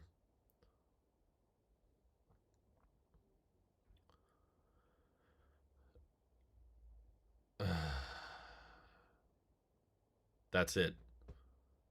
Yep, that's it. They just slapped new chip. No other changes. Wait, what the heck is... Oh, never mind. Yep, it's still ugly. Still disgusting.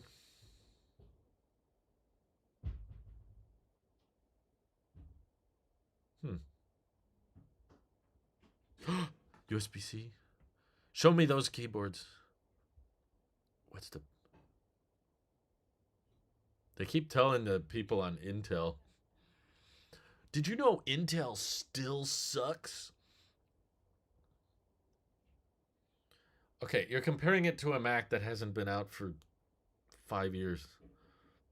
Show me Type-C accessories, please.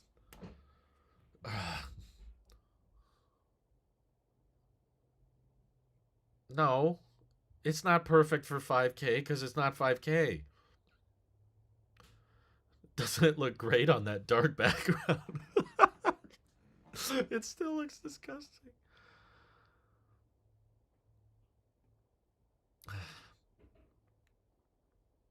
Why did you do a black background? It still looks gross. Ugh. Advanced.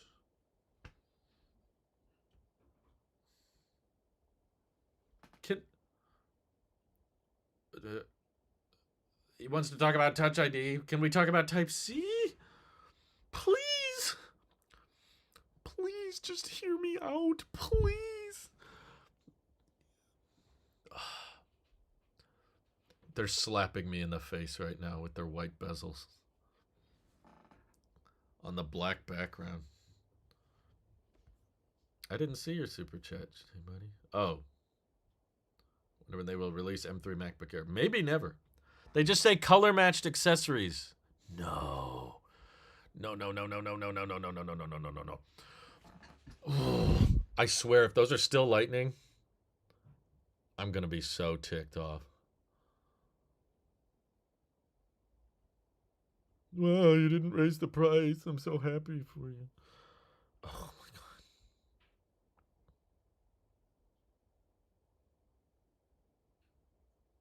Oh god. That was it? Oh, sheesh. Back to Tim. That means they're done. Please have a one more thing, Tim. That was very short. Wow. That was slow. That was the slowest 30 minutes.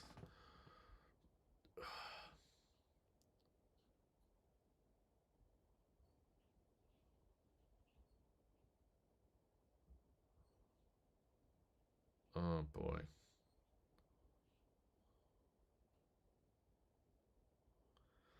That means another 2 years of white bezel. Ugh. Oh my god.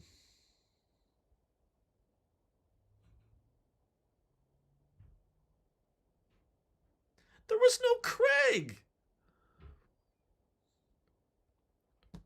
Where was Craig Federighi? Oh. We're only 30 minutes in. Oh my god. Yeah, it sounds like it's about to end, I think. He's not saying one more thing.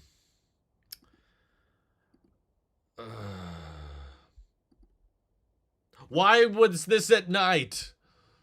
There was no reason to change the time zone. That Apple logo with the moon texture is kind of cool. But seriously, did they seriously leave Lightning on the Magic? This event was shot on iPhone and edited on Mac. What? No way. That was actually the coolest part. Did you see that disclaimer? That was shot on iPhone? That was actually the coolest part. Holy crap. That was all shot on iPhone? What? Oh my god, my mind was blown by that little disclaimer at the end. He should have said something. That would have been more eventful if he actually said it. He said this was shot on iPhone. The caption at the end said this was shot on iPhone 15. Wow, that was actually more impressive than the new stuff. Okay, I'm going to go to the Mac website. I think I can share the screen now. If I go editing, marge. There we go. Okay, the iMac was super disappointing. They could not have done a worse job. Okay, I need to look at some tech specs because Apple was not telling me what I wanted to see. So yeah, it's just as hideous as before. That did not change. I need to see USB-C accessories. For the love of God, please. Magic Keyboard, Touch ID. Why doesn't it show the port?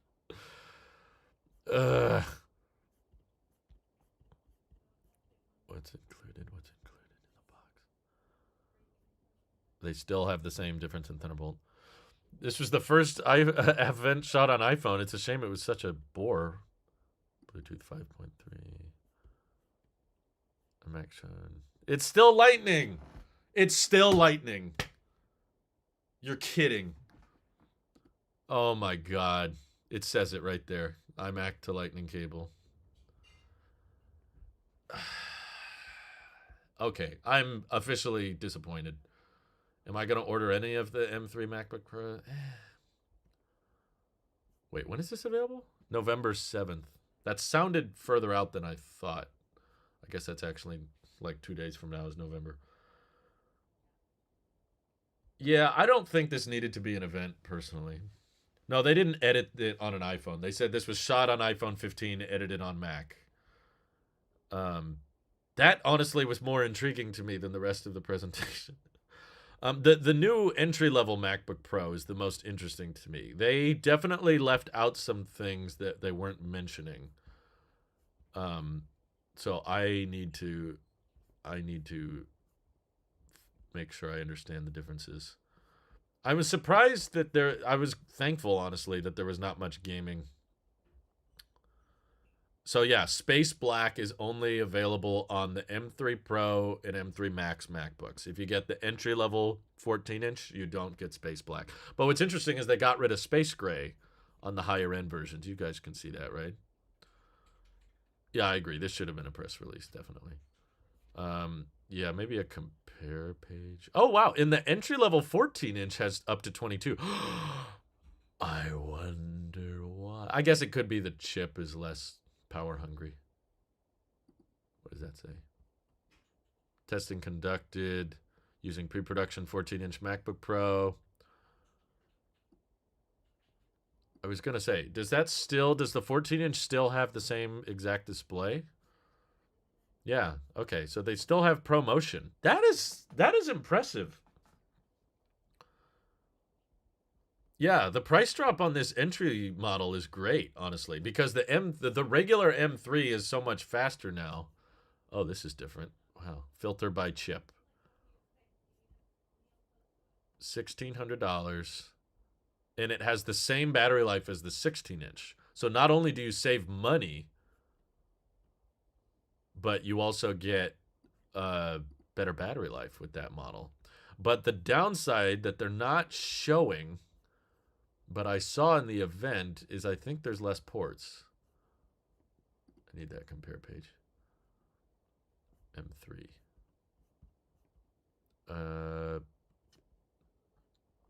Memory max is out. Oh, that's interesting. So the new MacBooks default with 18 gigs of RAM now instead of 16, which is cool. Yeah, it's all unified memory. 8 gigs of RAM is fine. You guys are babies. Did you miss the whole unified dynamic cache thing? Come on, you can live with 8. It's cheaper. Everybody, I think, insists on RAM mattering more than it really does. Where's the ports? Yeah, there is a port downside. See, 14-inch M3. I don't know if you guys can see this. The 14-inch M3 has 2 Thunderbolt ports, whereas if you get the one with M3 Pro or M3 Max, you get 3. Okay. Yeah, that's kind of a bummer. Yeah, 30-minute event. Safari doesn't even work off. Oh, come on. Get over it. Yes, it is. I've used 8 gigs of RAM Max. It's fine. It's fine for someone on a budget of... If 8 gigs is not enough, then that MacBook's not for you. But there's a crap ton of people that live with 8 gigs.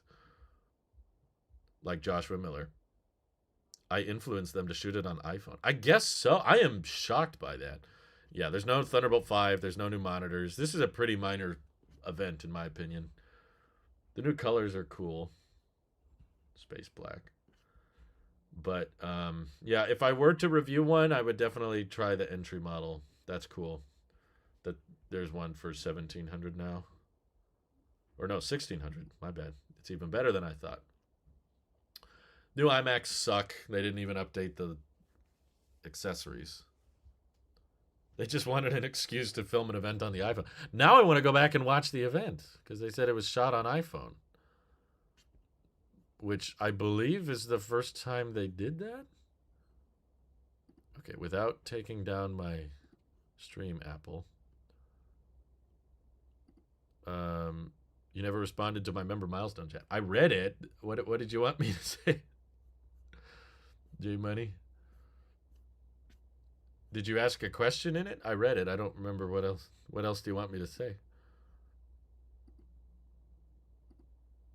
Sorry. If it goes, there's a lot of people saying things. It's hard to keep track of every single message. At the very end here, there was a disclaimer. And it said, this event was shot on iPhone and edited on Mac. All presenters, locations, and drone footage even was shot on the 15 Pro Max. That's crazy. That's the first time I've seen that disclaimer. That was honestly more impressive. Yeah, there's no space black on the base model. So is the M3 MacBook Pro just a touch bar? Oh, yeah. Did they kill so the touch bar is officially dead now, right? No, it might still be there. Well, they still have the icon for it up here. Maybe that's the problem. Let's see. Laptops. The M1 Air is still there, but I don't see the touch bar. I think the touch bar is officially dead. Yeah, so they got the desktop section. Jeez. This is a weird new UI thing they did. Okay. The touch bar MacBook is gone officially. Yeah, the MacBook Pro starts at $1,600. I didn't expect them to put the M3 in the Air. I didn't think they were going to because the Air just got refreshed not too long ago. I'm surprised they're still selling the M1 Air. It's a great MacBook, but I just would not buy it new.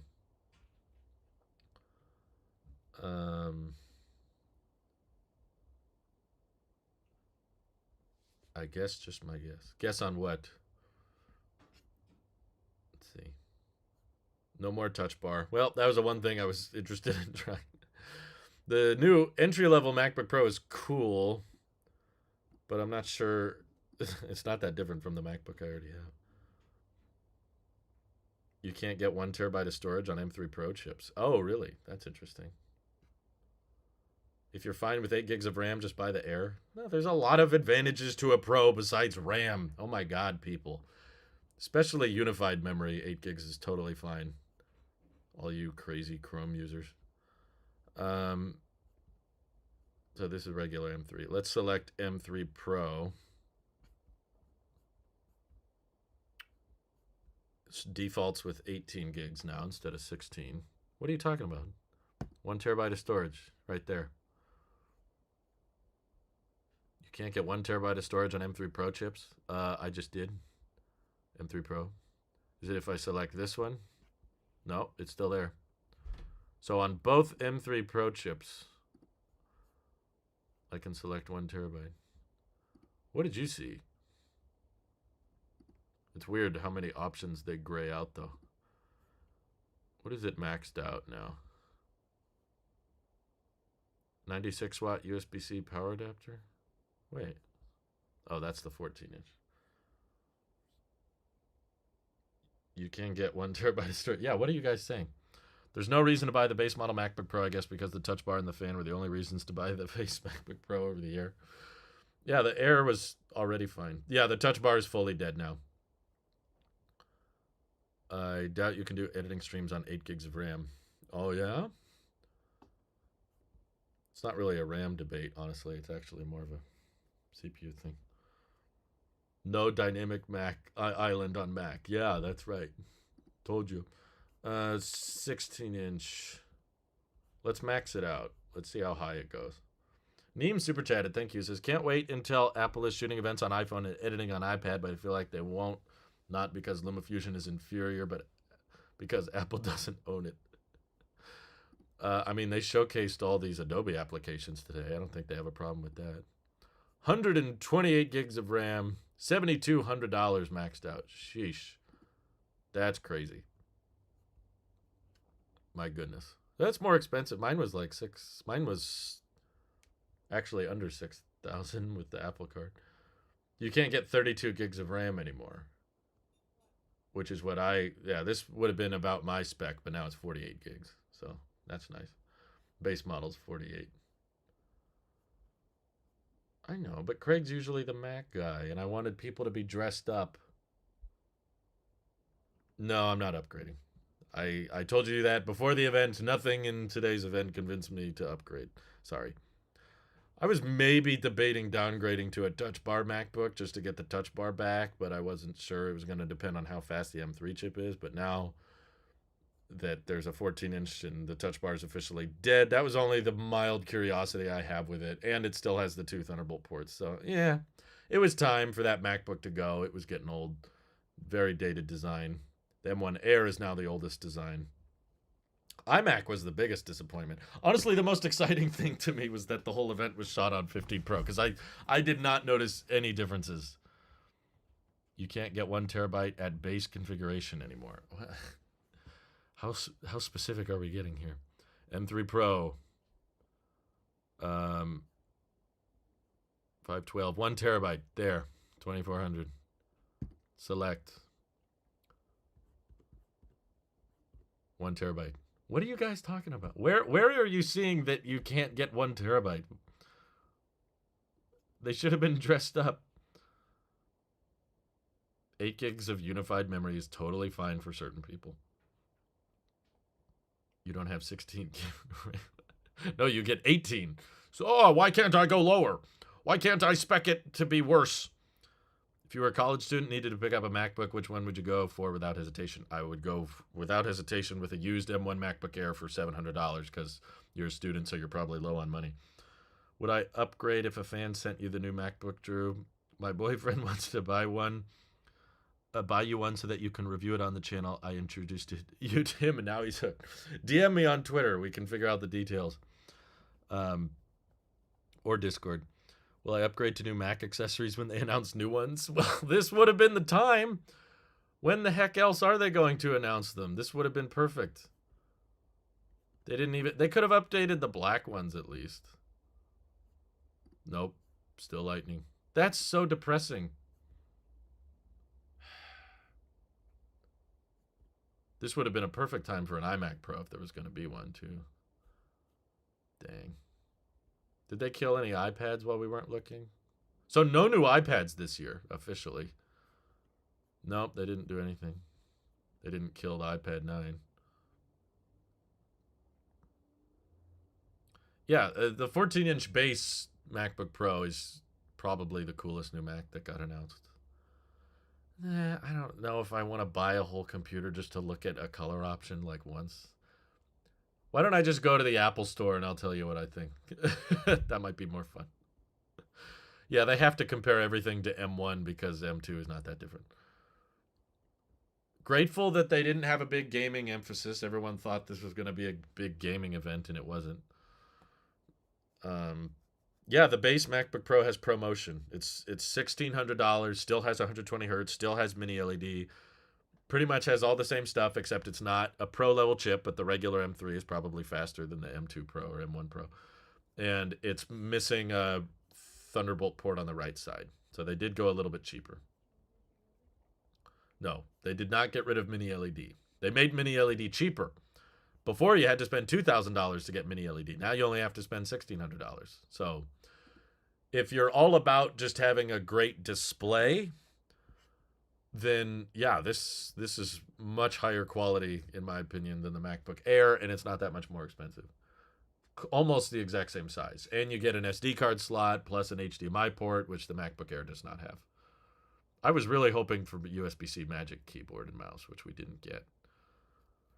Yeah, they did almost nothing with the iMac. They literally just put in the same M3. They put in the M3 chip, and that was it. They didn't change the colors. They did not change the accessories. They did not change the design. I think it's the exact same power brick and everything. What Mac does my wife use? She doesn't really. She just uses her phone. This is the same animations from 2 years ago. These are new pictures, but gaming. Yes. Yeah, this is old web pages. But yeah, I think it's the exact same. It's all about the display. Oh yeah, 600 nits typical brightness. I think it was 500 before. I don't think that's super noticeable. Yeah, it starts with 2 Thunderbolts, and then you have to get the, geez, you have to go up to $1,700 to get, or no, only $1,500 to get 4 USB-C ports. Yeah, no change in the colors. Same exact lightning accessories, same power cord. Literally just, no, the base model 14-inch is space gray, not space black. Don't make me correct you. Yeah, space black, you have to get a Pro chip. You see? Space gray on the M3, space black on the M3 Pro. If I select just M3, then there's no space black option. If I select just M3 Pro, then there is only space black. Ooh, the iMac has Wi-Fi 6E. Ooh. What's my favorite color for the MacBook? I tend to still like silver. The silver's a clean look, but I haven't seen the space black in person. On the website, it didn't look that different from space gray, but maybe if I saw it in person, I'd like it more. Still don't want that MagSafe cable. I just don't know who will buy the Air anymore. People who don't want to spend $1,600 on the Mac. Some people don't want to drop that much money. The Air is still cheaper. They didn't adjust the pricing, but did they? Yeah, this one is still the most affordable Mac laptop to get things done. This is still a great machine, honestly, but just don't buy it new. That's all. Yeah, MacBook Air 13-inch is still $1,100. That's $500 cheaper than the Pro. So, for people who don't want to spend all that much. The minimum price for Space Black is $2,000 because you have to get a Pro level chip. So, they highlighted no longer a fingerprint magnet. Yeah, I guess that's better, but I don't know. That's easier said than done. I got to see it in person. They removed the 140-watt brick. Do I have a rare brick now? I thought I was just looking at the 14-inch.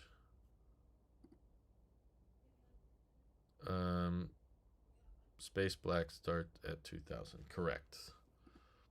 Lightning somehow lives. Let me go to 16-inch. No, yeah. You guys are just bad at reading. The 16-inch is the only way to get the 140-watt brick. That's still included. It's still listed there. Where do I buy a good used one? eBay refurbished, Amazon renewed. If you don't like it, you can return it and get a full refund. Yeah, I have no idea why this was a nighttime event. I think it's purely just the Apple marketing team trying to be unpredictable. I think that's all it is. This did not need to be a nighttime event. This did not need to be an event. Yeah, I'm trying to sell my brick, but no one wants it. That's fine. Would I still recommend a used refurbished M1 Pro 14-inch MacBook Pro over base M3 MacBook Pro? It depends on what you're paying for it. Give me some prices, and then I could... Obviously, if it's only $100 more to get an M3, then probably get an M3, but I need to find certified refurbished pricing. I want to see if that went down. Here it is.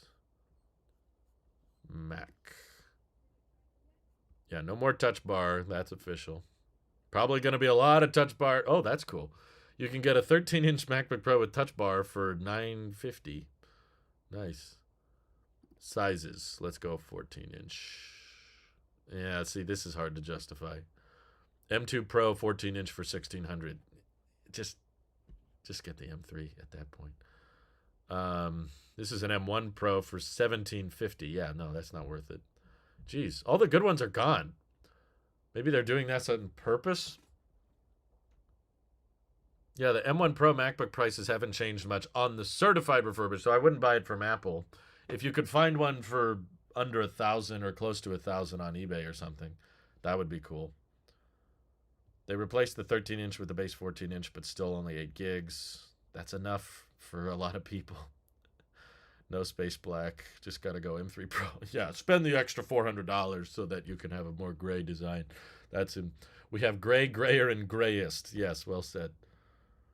The same configuration of M3 Max has different pricing. If you configure starting by choosing M3 Pro and then upgrading to M3 Max versus choosing... Check it out. I'm sure. Well, don't mess around with that. Just spec the one that makes the most sense to you. M1 Air is $750 new at Costco, Best Buy, Amazon. Wow, that's impressive. Yeah, that's hard to beat if you want a cheap Mac. Whoops. Okay. Well, yeah, this could have been way more Halloween-oriented, I agree. This would have... Honestly, the most exciting thing about this event was that it was shot on iPhone. That's kind of the funny part. Thank you for the super chat, Neem.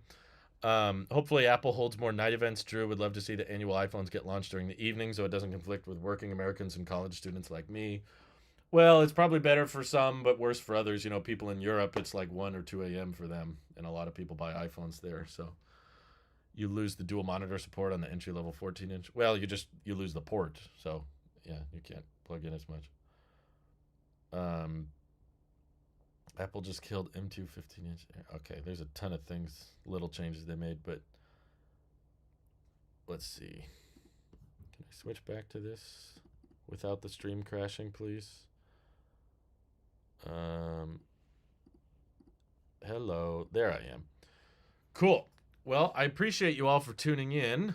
Wow, I did not realize so many people were watching.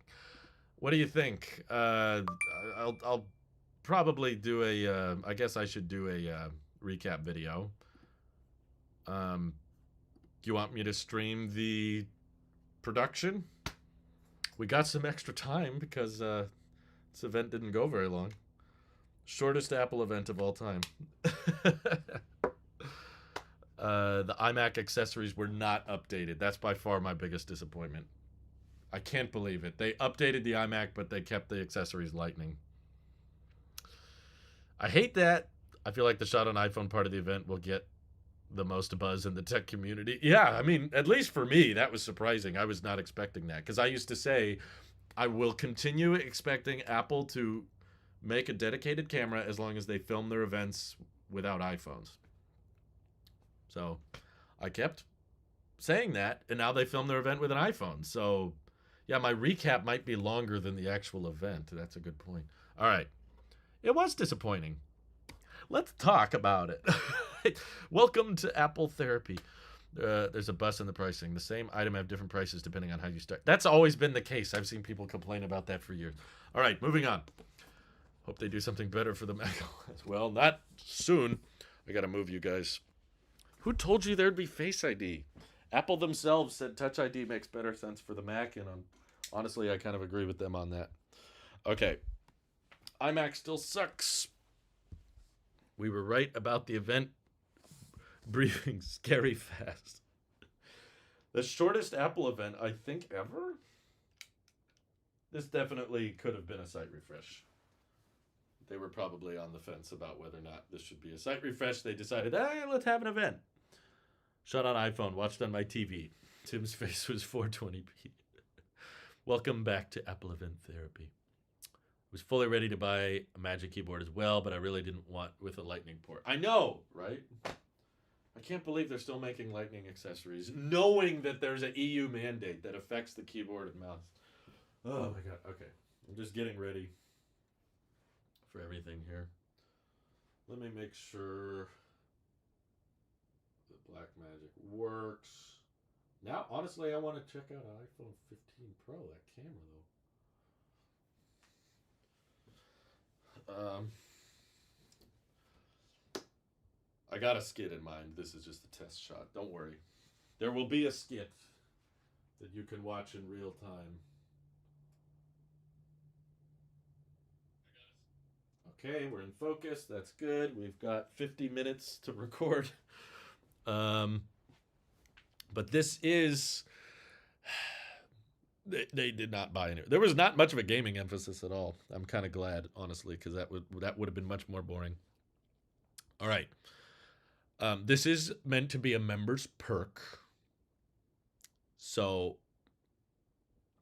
normally only channel members can watch the behind the scenes process, but I will compromise. I will meet in the middle because there's a scary event and we're going to recap it. My compromise is that I will let everybody watch. If you would like to watch me film and edit my videos, which is not the most entertaining thing, I'll be honest with you. But if you want to, everybody can watch. But I will now switch the chat to channel members only. Because honestly, when I'm filming and editing, I can't keep up with the chat anyway.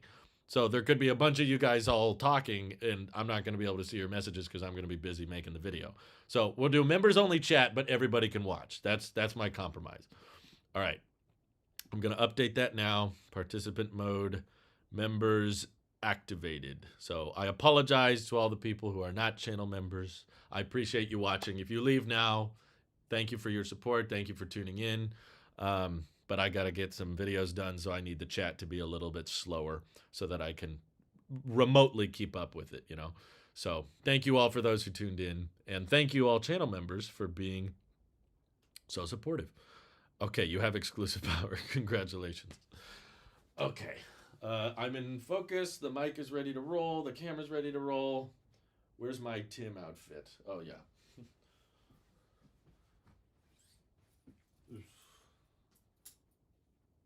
Wait, Tim didn't have an outfit. I'll just put this on, just in case. All right, here we go. Hang tight. I will address the chat more when I'm done recording. Okay.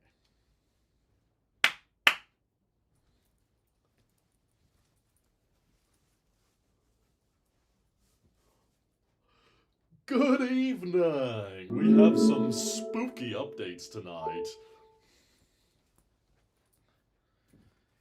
Tim, is that supposed to be your costume? You don't look scary at all.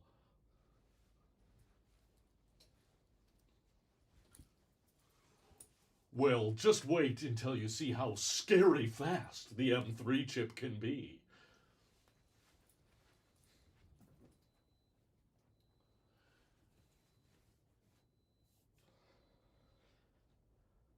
Is it what? Is it like 15 to 20% faster and maybe a little bit more and like GPU? Is that supposed to be scary, Tim?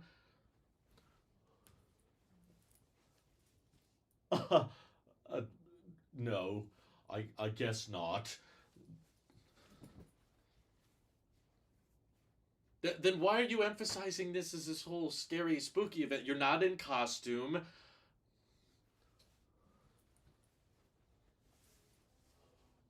Oh, you want scary?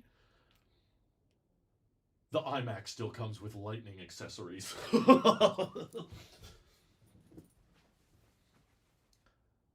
Yeah, I want scary.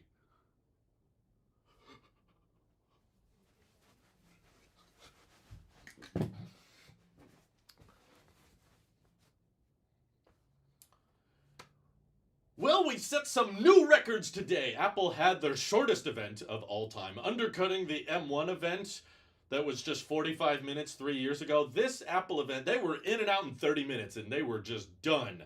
Probably the coolest bit of information, though, the entire event was actually shot on iPhone 15 Pro. It was edited on a Mac because there was clear. It was edited on a Mac. Clearly, there was a lot of special effects going on, but still, did not see that coming. It was a total shock to me at the very end. They were like, by the way, this was all shot on an iPhone. Super cool, honestly, that they were able to do that and no one was able to notice. I've always been ridiculing Apple in the past. I'm like, you guys got to make a camera as long as you're filming Apple events without iPhone. Now they're filming with iPhones. Okay. But all that aside, most of the announcements today for me were incredibly disappointing. So yeah, they threw the M3 chip in the iMac, but that's literally all they did. It's the exact same color options as before. No changes to the pricing, the ports on the back. Even the Magic Keyboard and Magic Mouse and trackpad, they still charge via Lightning. How can they do this? They know about the EU mandate, right? They're going to have to change these later anyway, but they just decided not to do it now, even though we had like USB-C color-matched cables and everything rumored. Why? You're switching an iPhone to Type-C. Why do you want the lightning cable to exist on the Mac of all devices? This never should have had lightning in the first place, especially because it's such a Type-C focused device. I was very confused by that. The iMac was disappointing. But the MacBook Pros got most of the love today thanks to a new family of chips. So this was also a first for Apple. They unveiled 3 new pieces of silicon today. The M3, M3 Pro, and M3 Max. Basically, the whole family's just dropping all at once, and pretty much it's all going in the MacBook Pro. Which now they have officially killed off the touch bar. This was like a little glimmer of hope for me. I was like, if they put the regular M3 in a touch bar MacBook, maybe I want to try out a touch bar again. And nope, okay. Squash that dream. It's not happening because the touch bar MacBook has finally been removed from the site. That design was around for way too long. It had been like 7 years with that design language.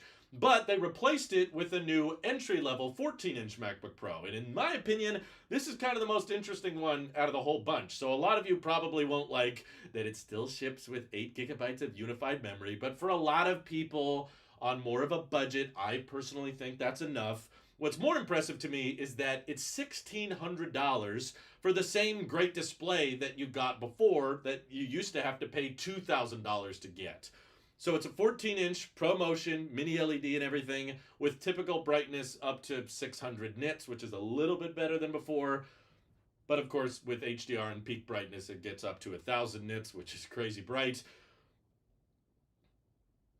And it has the regular M3 chip, not the M3 Pro, but thanks to all of the improvements with the 3nm architecture, the ray tracing, the updated GPU, the dynamic caching, all the fancy Apple marketing terms that basically means it will perform faster now. That should result in this thing probably outperforming previous gen M2 Pros and M1 Pros by far. Even though it's not a pro level chip, I still think it will be insanely fast. And I think it's cool that the MacBook Pro 14-inch model now starts at $1,600, whereas before it was a pretty high barrier to entry, and if you couldn't afford the $2,000, you had to go with the dated Touch Bar MacBook, which is finally gone. But if you're willing to spend a bit more to get the M3 Pro or M3 Max, now you can get them in space black, probably Marquez approved, which they said has some kind of fingerprint resistant coating. But yeah, newer chips, they go up to 128 gigs of unified memory now on a laptop, which is kind of nuts.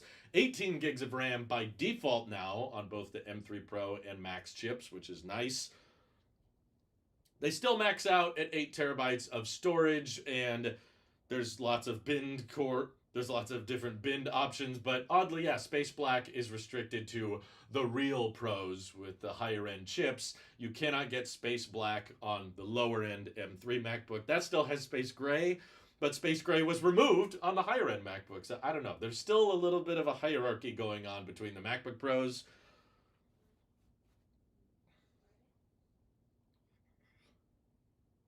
Including a little bit of a port difference now. Like the entry level $1,600 MacBook Pro removes the third USB-C port on the right side.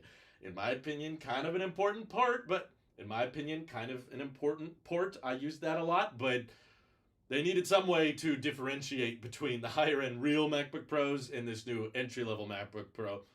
They needed some way to differentiate between the real higher end MacBook Pros and this cheaper entry level MacBook Pro at $1,600. So you miss out on a port and you don't get as great a RAM option by default. But in my opinion, still a great choice for someone who might be interested in having a mini LED display on their MacBook, along with ProMotion, which looks excellent. And on top of that, because the M3 chip is so dang efficient, that entry-level MacBook gets the same 22-hour battery life that before you had to get a 16-inch MacBook Pro to achieve. So if you go somewhere in the middle, you know, with a space black 14-inch, you're actually going to get worse battery life than that entry-level model. So I actually could see a lot of people opting for that lower-end M3 model, which is pretty cool. But no updates to Apple Vision Pro, no updates to any MacBook Airs, no new Mac Mini.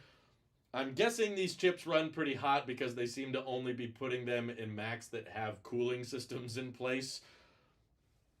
That's just what we've seen with the 3nm architecture on the A17 Pro. So my guess is we'll see some power limitations and thermal limitations as well with these M3s. But yeah, you can order them today, although if you want the M3 Max, you're going to have to wait a little bit longer to order that. Same thing with the iMac. It's not going to be available for another couple weeks. But overall, I certainly felt like this could have been a site refresh. They were probably on the fence on whether or not they should do a keynote. I really thought they were going to hype up the fact that it's like almost Halloween. This is the first Apple event in ages that we've seen. This is the first Apple event in decades that they've had like late into the evening. And people were thinking, oh, maybe they're announcing some gaming thing for a company in Japan. Nope, there was practically zero mention of gaming. Just a little bit about controller support and how the Macs are great at playing games thanks to these new chips, but nothing inherently talking about exclusive game titles or anything like that. And no costumes by any of the presenters at the keynote today, which I thought would have been so hilarious and appropriate. Kind of the cinematography was a little spooky, but honestly just more impressive that they said even the drone shots of Apple Park were recorded with an iPhone 15. Frankly, that little disclaimer at the end surprised me more than everything else at this presentation, because it was all just kind of blah. Like, yay, faster. Like, yay, fast computer is now faster. No Face ID or anything interesting like that has been added. So pretty uneventful for an Apple event, in my opinion. No Craig Federighi. This would have been a perfect time for him to dress up as Dracula. But what do you guys think of the announcements, the presentations? What do you want to know more about? Are there any Macs today that you want me to review? I can tell you right now, I'm not checking out that iMac. It's hideous. I stand by that. I'm not changing my opinion on it. And I'm insulted and offended that it's still shipping with Lightning accessories. That's just ridiculous. But are you guys curious about the performance of that entry-level MacBook Pro? Is that worth checking out? What do you guys think? Let me know down in the comments below. And thank you to everybody supporting this channel directly. It seriously helps us out a ton, as does just watching these videos. So thanks again. This is your Apple Superior, and I will see you all in the next one. Wow, 10 minutes. Not bad. That's probably the shortest event recap I've ever done, because there really wasn't much to talk about. I have the power. MCG, thank you for becoming a channel member. They could have thrown in a Mac Mini. Yeah, but that sounds hard. That's like, you got to do work and stuff, right? All right. Allow me to begin my powerful import process. Dane Gonzalez, thank you for the super chat. I think you said the Lightning still comes with iMac accessories in the intro. I know. The Lightning still comes with that. That's, yeah, I meant to say that. Sorry. I've always done live editing for the channel members. I've done that for several years now. just filmed my video too. Also 10 minutes. Wow. Did you just say what I said?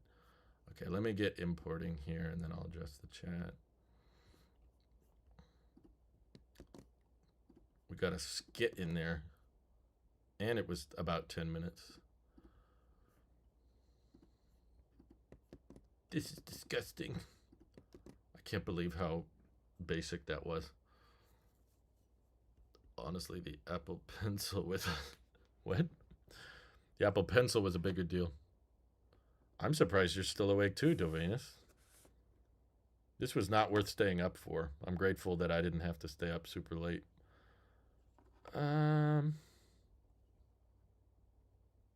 Let's see if the iOS app will let me view the chat. Oh yeah, well it was a public stream. So that should work. Yeah, there was no new iPads. Huh. Maybe we'll get a new iPad in November. Who knows? Maybe they're staggering out the release or something. They could be. All right, I'm going to close this. I'm going to open Final Cut, and then I'm going to... Why are all these things on me? Use stacks. There we go. Presenter overlay. Ta-da! Look at my little face. So yeah, channel members get to see the behind the scenes for most of my videos, but because it's a special Apple event stream, I'm letting everybody watch. Tim still says good morning. I would have laughed, but everyone would have made fun of it.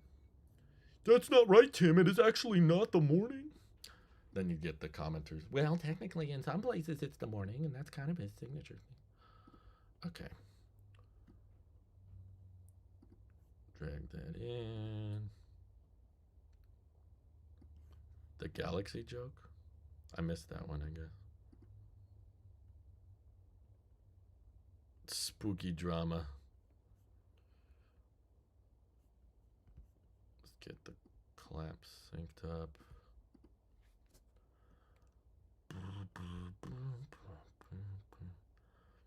Yeah, there was not much to be happy about at this event.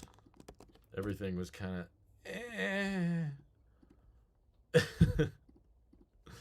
People are out late now. I'm picturing everybody at the studio for Marquez. They're out late working on the recap for this event for like 2 new MacBooks. Oh, sorry, this way. I need it to be cooler.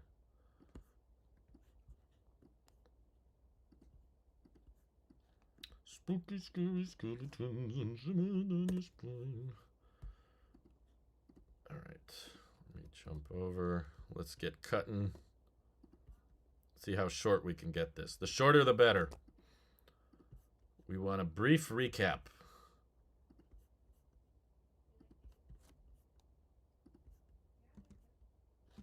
Hey.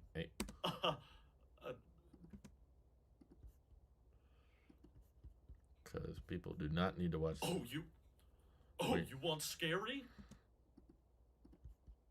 The iMac still comes with lightning accessories. Yeah, that makes more sense. I think you said the lightning still comes with iMac. I think you heard me wrong, Dane. Thank you for trying to help. I appreciate the super chat. I just feel bad because I'm pretty sure you heard me wrong.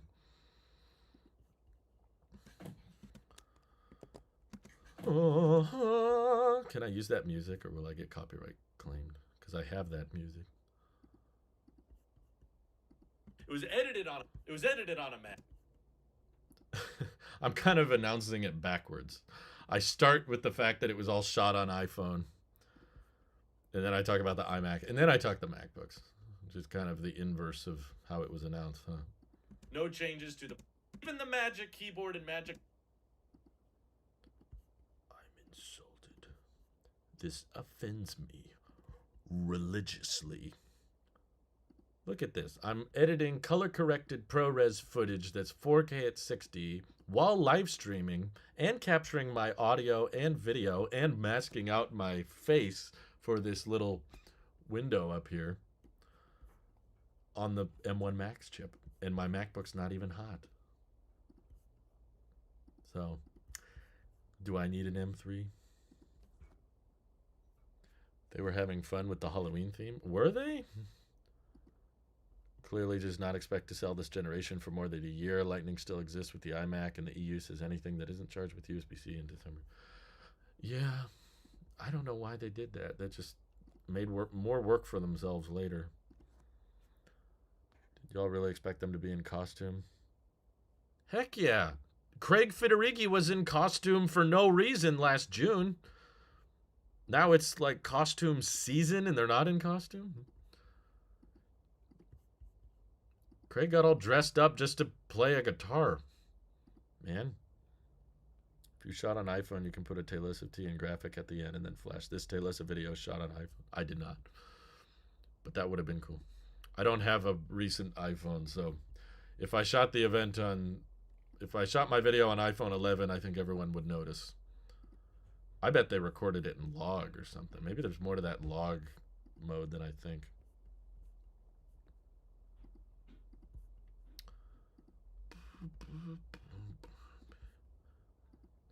Do any of you guys, I'm just thinking about what I'm going to do after this, because thankfully it doesn't seem like it's going to take up my whole evening.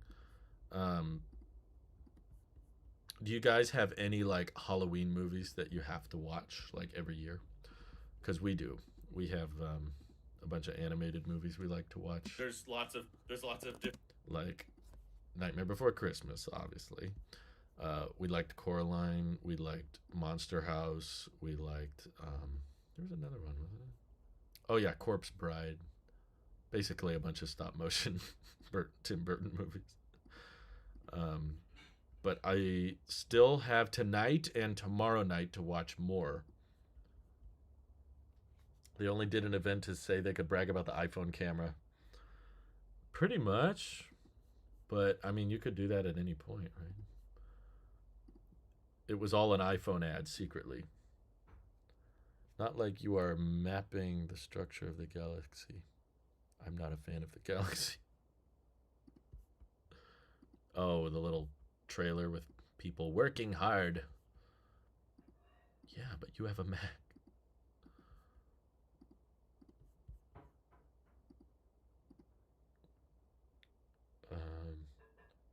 Why would I scare myself for your amusement? It's good to get scared sometimes. Healthy even. Kind of like spicy food. Just mixes things up a little bit.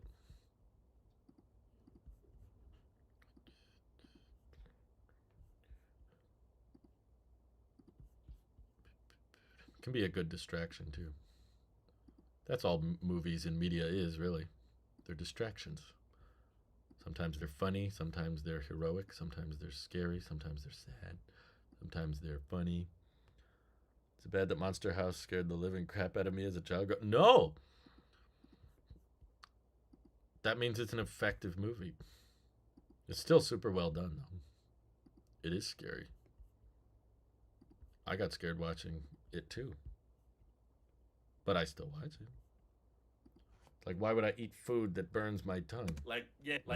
Spice things up a little bit. Face ID or no face.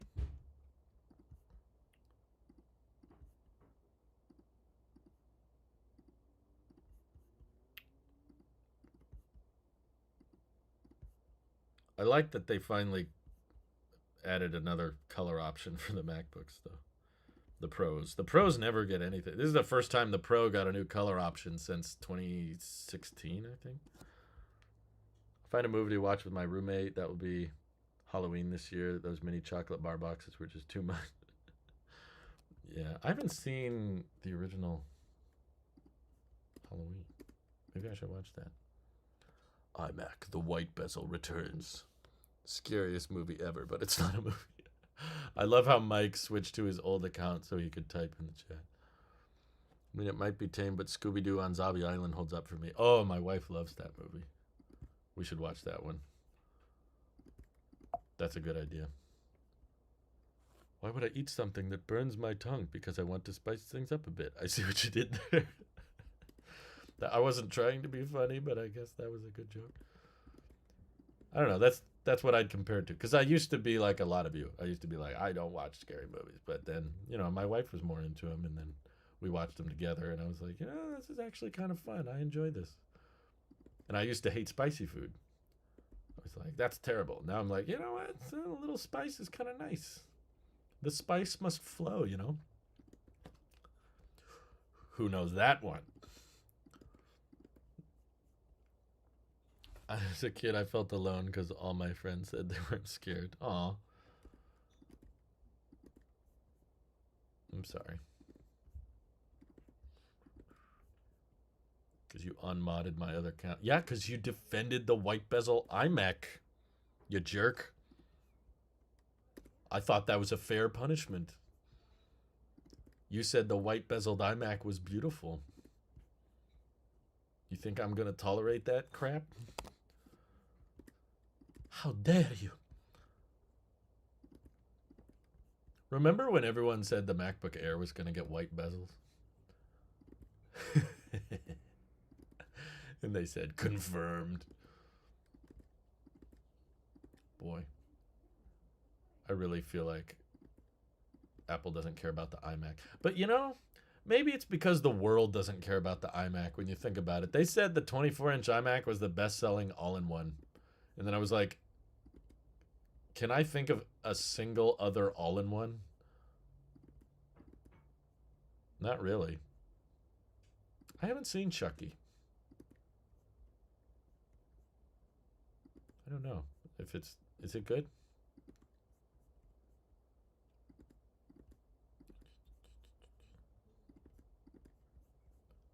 We listened to a Nightmare Before Christmas soundtrack last night. Oh my god. It's such a bop. Danny Elfman, man.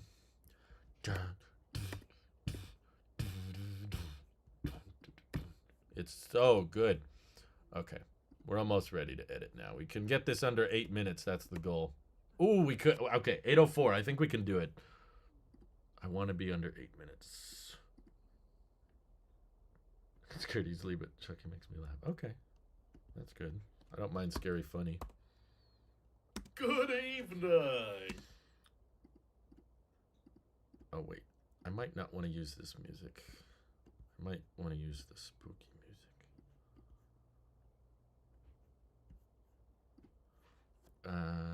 Sus. Oh my, oh moo.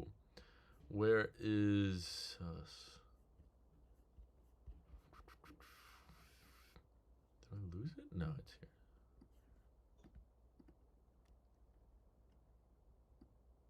Sinister. Shot on iPhone, edited on Mac. Thrown out on iPad. Good evening. We have some spooky updates tonight. Tim.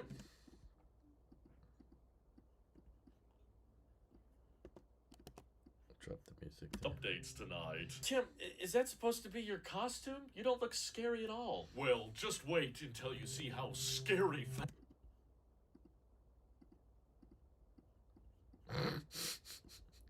Scary at all. Well, just wait until you see how scary fast the M3 chip can be. Is it what? Is it like 15 to 20% faster and maybe a little bit more and like GPU? Is that supposed to be scary, Tim? No.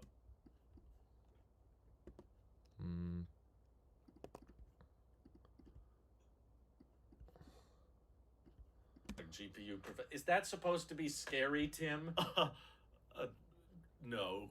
I guess not. Then why? Get everybody a sense of security. No. I guess not. Then why are you emphasizing this as this whole scary, spooky event? You're not in costume. The IMAX. Whoops. Oh, you want? I want scary. Accessories. Where? Oh, you in costume. Oh, you want scary? Yeah. Want scary? Yeah, I want scary. I'll do a cut here. What did Tim do? He's just hanging out. Just hanging around. Scary? Yeah, I want scary. The iMac still comes with lightning except. And then we cut back to the sus music. scary. The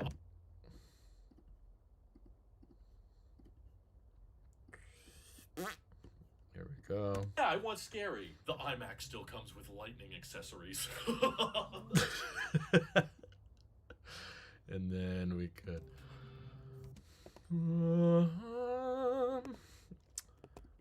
I kind of want to use that, but I don't want to get in trouble. Maybe if it's short enough.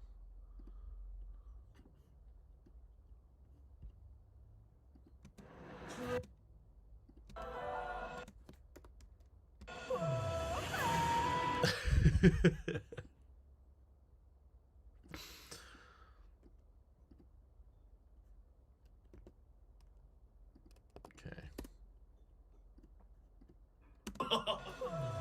Well, we said.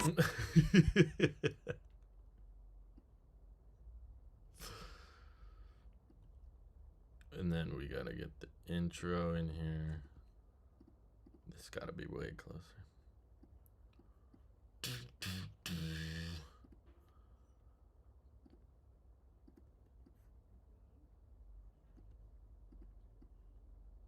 Whoa, whoa, whoa, whoa, whoa.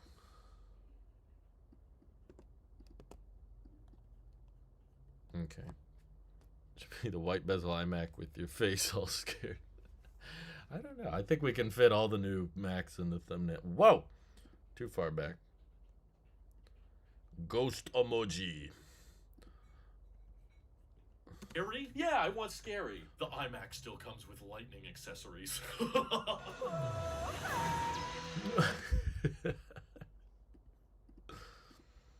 my god.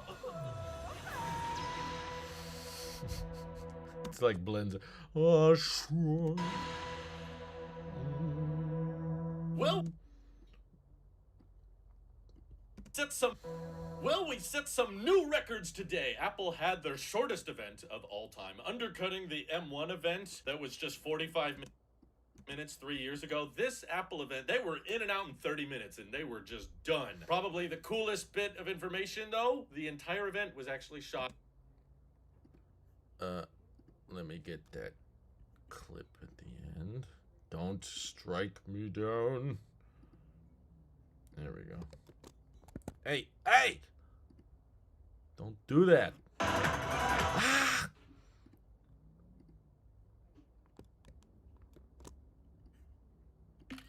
I just want a screenshot. I just want a screenshot. Neutral face emoji. Well, all of you have to agree. I can't do what all of you are asking. Of information though, the entire event was actually shot on iPhone 15 Pro. It was edited on a Mac, clearly. There was a lot of special effects going on, but still, did not see that coming. It was a total shock to me at the very end. They were like, by the way, this was all shot on an iPhone. Super cool, honestly, that they were able to do that and no one was able to notice. I've always been ridiculing Apple in the past. I'm like, you guys gotta make a camera as long as you're filming Apple events without iPhone. Now they're filming with iPhones, okay. But all that aside, most of the announcements today for me were incredibly disappointing. So yeah, they threw the M3 chip in the iMac, but that's literally all they... Where'd you go?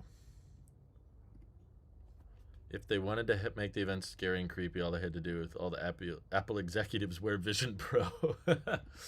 Well, now, they didn't want to acknowledge that that's creepy, right? What should I show?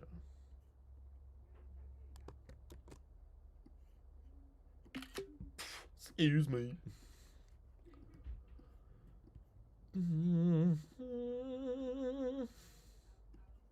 Threw the M3 chip in the iMac, but that's literally... You bend to a yellow or purple lightning cable into a zigzag and then use it as a lightning bolt from a dark cloud that has the same white halo effect as a logo for the event.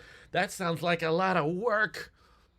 Really all they did. It's the exact same color options as before. No changes to the pricing, the ports on the back, even the Magic Keyboard and Magic Mouse and trackpad. They still...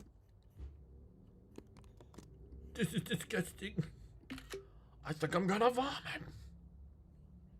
Vision Pro zombies.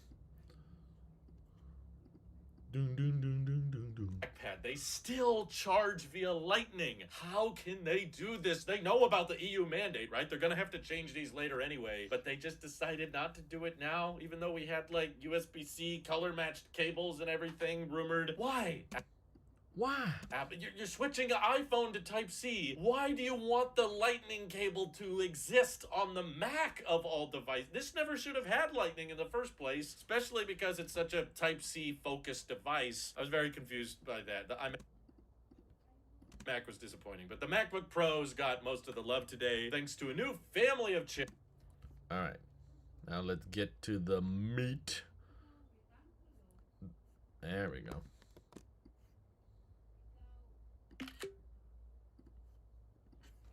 I did not expect the M3 Max to get announced this month. I thought they were going to kind of stagger them. Got most of the love today thanks to a new family of chips. So this. When do you think we'll see the M4? Do you think this this kind of kills a lot of the Mac announcements for the next year, right? What else can they do? I guess they could do an M3 Ultra Mac Studio later, but this was also a first for Apple. They unveiled 3 new pieces of silicon today: the M3, M3 Pro, and M3 Max. Basically, the whole family's just dropping all at once, and pretty much it's all going in the. Did I lose the music? Oh, that's what felt off. I knew something was wrong. Gotta add it back here.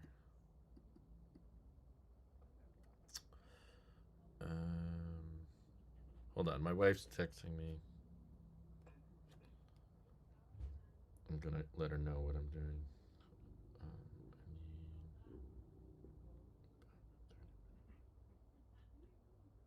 Sorry. Happy wife, right? Start of 2025. Wow, so you don't think we'll get the M4 chip in 2024? Probably not, huh? Thanks to a new family of chips all at once, and pretty much it's all going in the MacBook Pro, which now they have officially. Head turning. Away. I'ma turn my head away because it's too expensive. Why do my neighbors like making loud noises? Shut up. MacBook Pro, which now they have officially killed off the touch bar. This was like a little glimmer of hope for me. I was like, you know, if they put the regular M3 in a touch bar MacBook, maybe I want to try out a touch bar again. And nope, okay. Squash that dream. It's not happening because the touch bar MacBook has finally been removed from the site. That design was around for way too long. It had been like 7 years with that design language, but they replaced it with a new entry. Compare. That's what I need. Ta-da.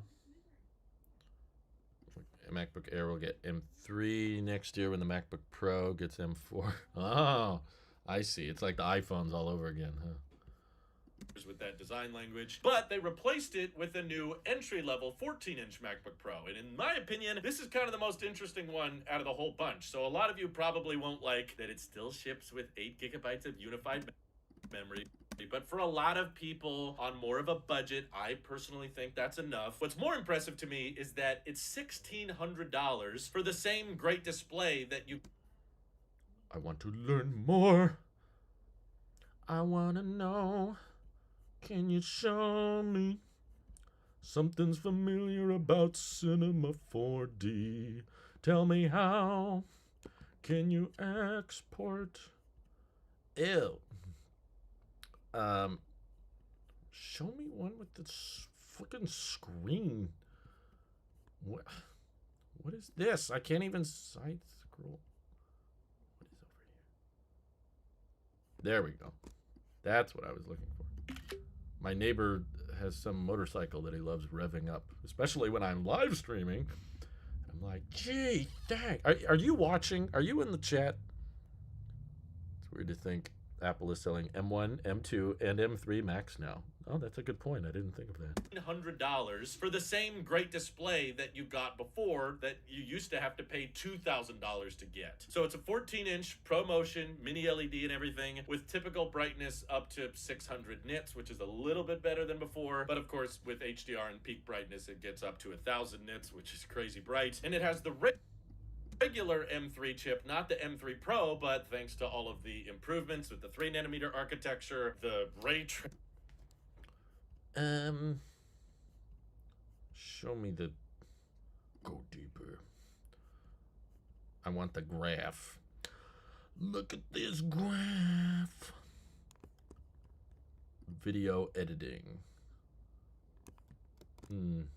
Yeah, compared to M2, it definitely doesn't look that much different.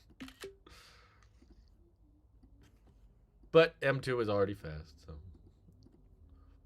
whatever, dude. My neighbor needs an electric motorcycle. No, my neighbor needs to move. I don't like them. Architecture, the ray tracing, the updated GPU, the dynamic caching, all the fancy Apple marketing terms that basically means it will perform faster now. That should result in this thing probably outperforming previous gen M2 Pros and M1 Pros by far. Even though it's not a pro level chip, I still think it will be insanely fast. And I think it's cool that the MacBook Pro 14-inch model now starts at $1,600, whereas before it was a pretty high barrier to entry, and if you couldn't afford the $2,000, you had to go with the dated Touch Bar MacBook, which is finally gone. But if you're willing to spend a bit more to get the M3 Pro or M3 Max, why did it do that? It's starting to get boring, honestly. I'm with you. This is why I spend more time on EV than tech. But if you're willing to spend a bit more to get the M3 Pro or M3 Max, now you can get them in space black. Oh, yeah. Are all these space black? They don't have a great... Is it at the end? I guess that's the only way to show it. We put some more paint on it. 3 Max, now you can get them in space black, probably Marquez approved, which they said has some kind of fingerprint resistant coating. But yeah, newer chips, they go up to 128 gigs of unified memory now on a laptop, which is kind of nuts. 18 gigs of RAM by default now on both the M3 Pro and Max chips, which is nice. They still max out at 8 terabytes of storage, and there's lots of different bin options, but oddly, yeah, Space Black is restricted to the real pros with the higher end chips. You cannot get Space Black on the low. Okay, I mixed up my B-roll here. I gotta flip it around. Next time you see him, if your neighbor saw this video. No, I want him to see this video. That's fine. Please leave. When to show the maxed out. Whoa!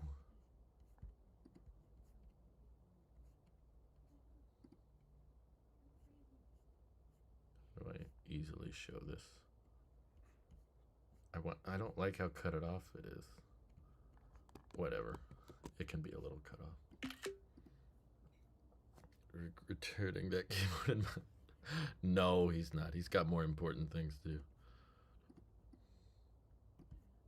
With the higher end chips, you cannot get Space Black on the lower end M3. Oh no, wait. This is backwards. I need you over here. Which is finally gone. But if you're willing to spend a bit more to get the M3 Pro or M3 Max, now you can get them in Space Black, probably Mark. Now I need gallery. Ooh, that was a nice shot, actually. I like that.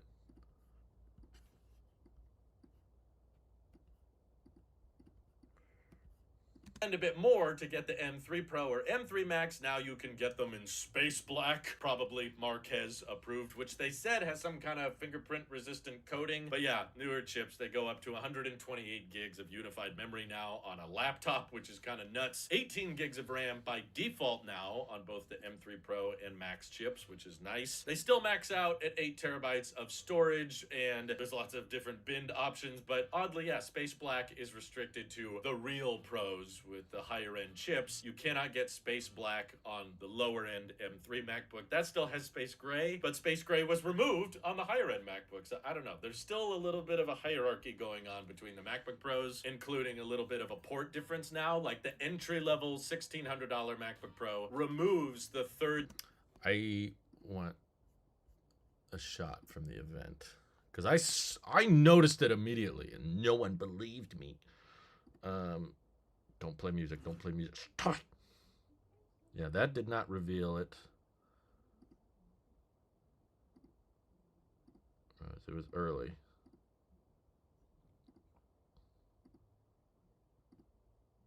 they showed someone walking by.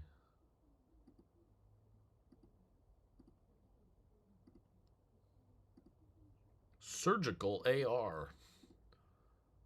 I'm gonna have to go into my brain to remove the portion that saw the iMac. Erase that memory with surgical AR.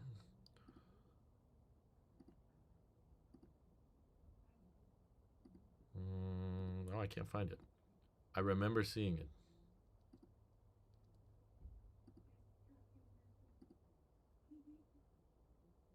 This is probably easier on YouTube, isn't it?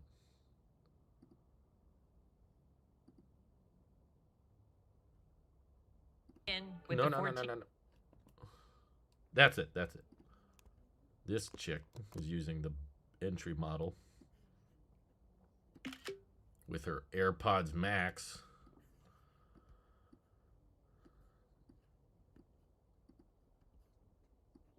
I wonder how much money it saves to remove that port. Now, like the entry-level $1,600 MacBook Pro removes the third USB-C port on the right side. In my opinion, kind of an important part, but in my opinion, kind of an important port. I use that a lot, but they needed some way to differentiate between the higher-end real MacBook Pros and this new entry-level MacBook Pro. They needed some... Oh, good. Get it under 8 minutes. A lot, but they needed some way to differentiate between the real higher-end MacBook Pros and this cheaper entry-level MacBook Pro at $1,600. So you miss out on a port and you don't get as great a RAM option by default. But in my opinion, still a great choice for someone who might be interested in having a mini LED display on their MacBook, along with ProMotion, which looks excellent. And on top of that, because the M3 chip is so dang efficient, that entry-level MacBook gets the same... Did I get that in the script? No, I didn't. Oh my god. I'm so bad at this. I don't know why you guys watch me. I need that overlay. Where is it? Maybe it's in compare.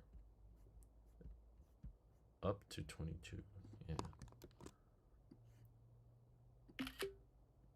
System on chips. Introducing the Frito-Lay. Right side to you, the MacBook's left. Huh? In what way is this the MacBook's left? What are you trying to say? If you look at it backwards, it's on the other side. Wow. Really? They could release AirPods Max in December, but they just started sending out them. Perfect for students. Depends on the student.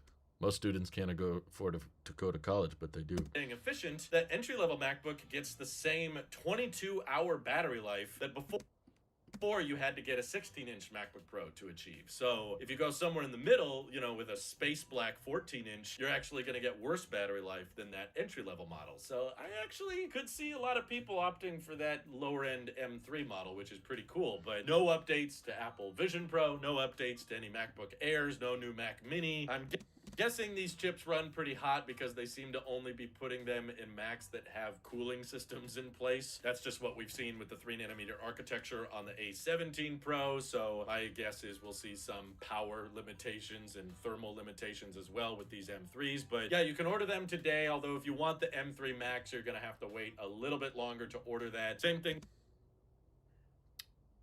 with the iMac. It's Oh, M3 Max. It's so confused. I was like, why did I just say all the M3 Max? That's like all that was announced. Does it say that somewhere?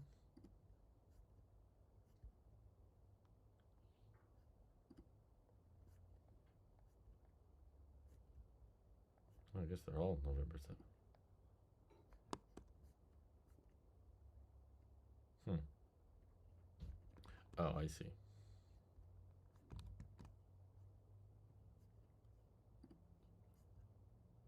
Available. Pickup is unavailable. How do I show this?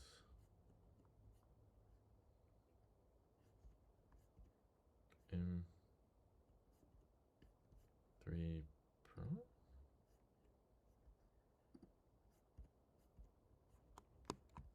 Something like that. How about that? Yeah, the Ultra is the last piece of the puzzle, right? Hey, KLC Ken, thank you for joining. limitations and thermal limitations as well with these M3s. But yeah, you can order them today, although if you want the M3 Max, you're going to have to wait a little bit longer to order that. Same thing with the iMac. It's not going to be available for another couple weeks. But overall, I certainly felt like this could have been a site refresh. They were probably on the fence on whether or not they should do a keynote. I really thought they were going to hype up the fact that it's like almost Halloween. This is the first Apple event in ages that we've seen. This is the first Good. More dead air. Apple event in decades that they've had like late into the evening, and people were thinking, oh, maybe they're announcing some gaming thing for a company in Japan. Nope, there was practically zero. I don't know why they're taking so long too. This would be the kind of thing that you should go quick. How am I taking screenshots so quickly? You can go Shift Command 3 to screenshot the entire display like that, or you do Shift Command 4 and then just click and drag this screenshot part of it. Very useful. Nope, there was practically zero mention of gaming, just a little bit about controller support and how the Macs are great at playing games thanks to... Oh. Let me get that cringe photo of the girl on the iMac. That was embarrassing.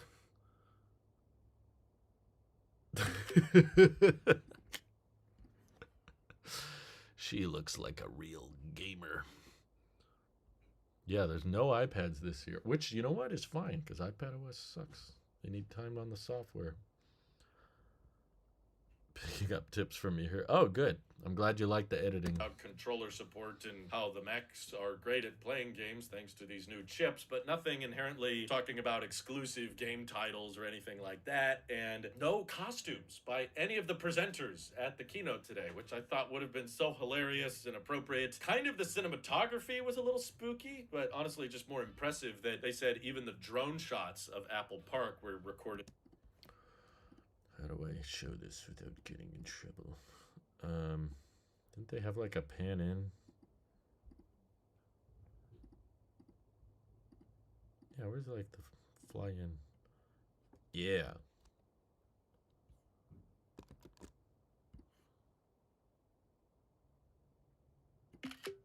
That was shot on an iPhone? That's ridiculous.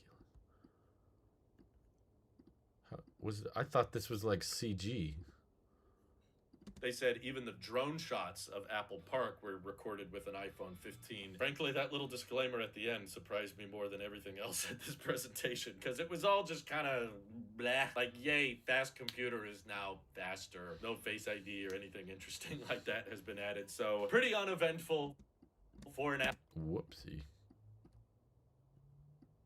Ken Burns and zoom in and out a bit between clips to keep listeners' attention. Yeah, I mean, it's more for me than anything. I get bored That too. has been added. So pretty uneventful for an Apple event, in my opinion. No Craig Federighi. This would have been a perfect time for him to dress up as Dracula. But what do you guys think of the announcements, the presentations? What do you want to know more about? Are there any Macs today that you want me to review? I can tell you right now, I'm not checking out that iMac. It's hideous. I stand by that. I'm not changing my opinion on it. And I'm insulted and offended that it's still shipping.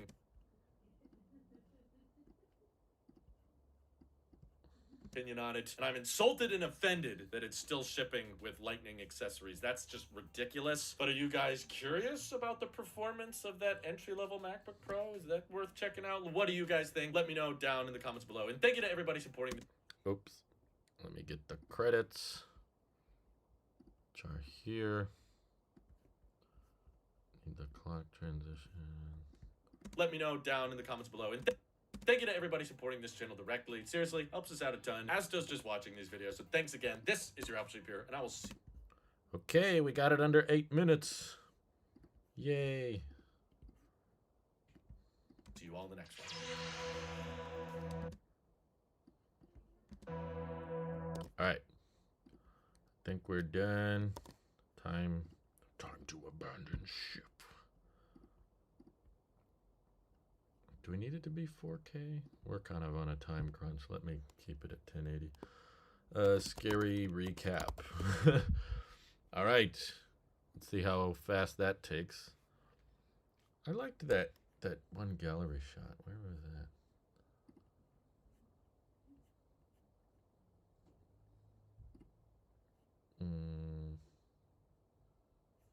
No, I don't like these. This is brilliant. But I like this. Gallery? Is that what I'm thinking? No, that's space gray, you stupid. I need the black one.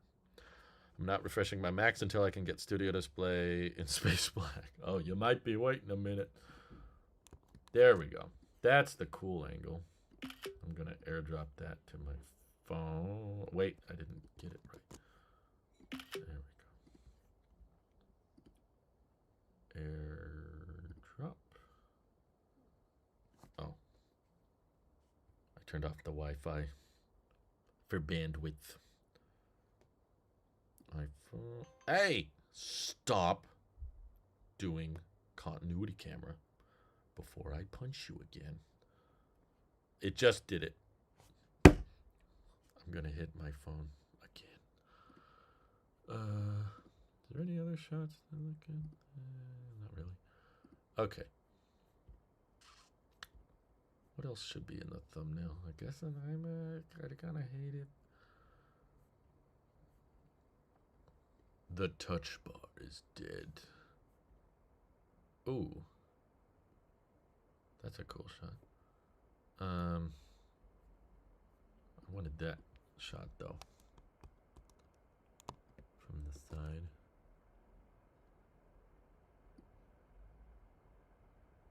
That's not big enough, huh? Well, the export's almost done, so I'm gonna wrap up the thumbnail now, but I gotta start uploading and the upload's gonna crash the stream and everything. So thank you all for your amazing donation. Oh, hello there's just super chatted. This will be the last super chat. How can they justify not upgrading to M3 with the Vision Pro at this point? Seems battery life would be better and it won't be here until next year. The truth is they might still update it. They just didn't want to tell us today. Maybe when they do the update Vision Pro event where they talk about the when you can order it, deliveries and all that. They'll go into more detail on a future event, and maybe then they'll announce it's getting M3. But yeah, I agree. It'd be very, very weird to not have it. So thank you all for your super chats and for joining the channel. Appreciate you all. I hope I made this evening a little bit more entertaining for you. Hello there, General Kenobi. I hope I made it somewhat entertaining, and I hope you have an excellent rest of your night. Take care all. Bye-bye.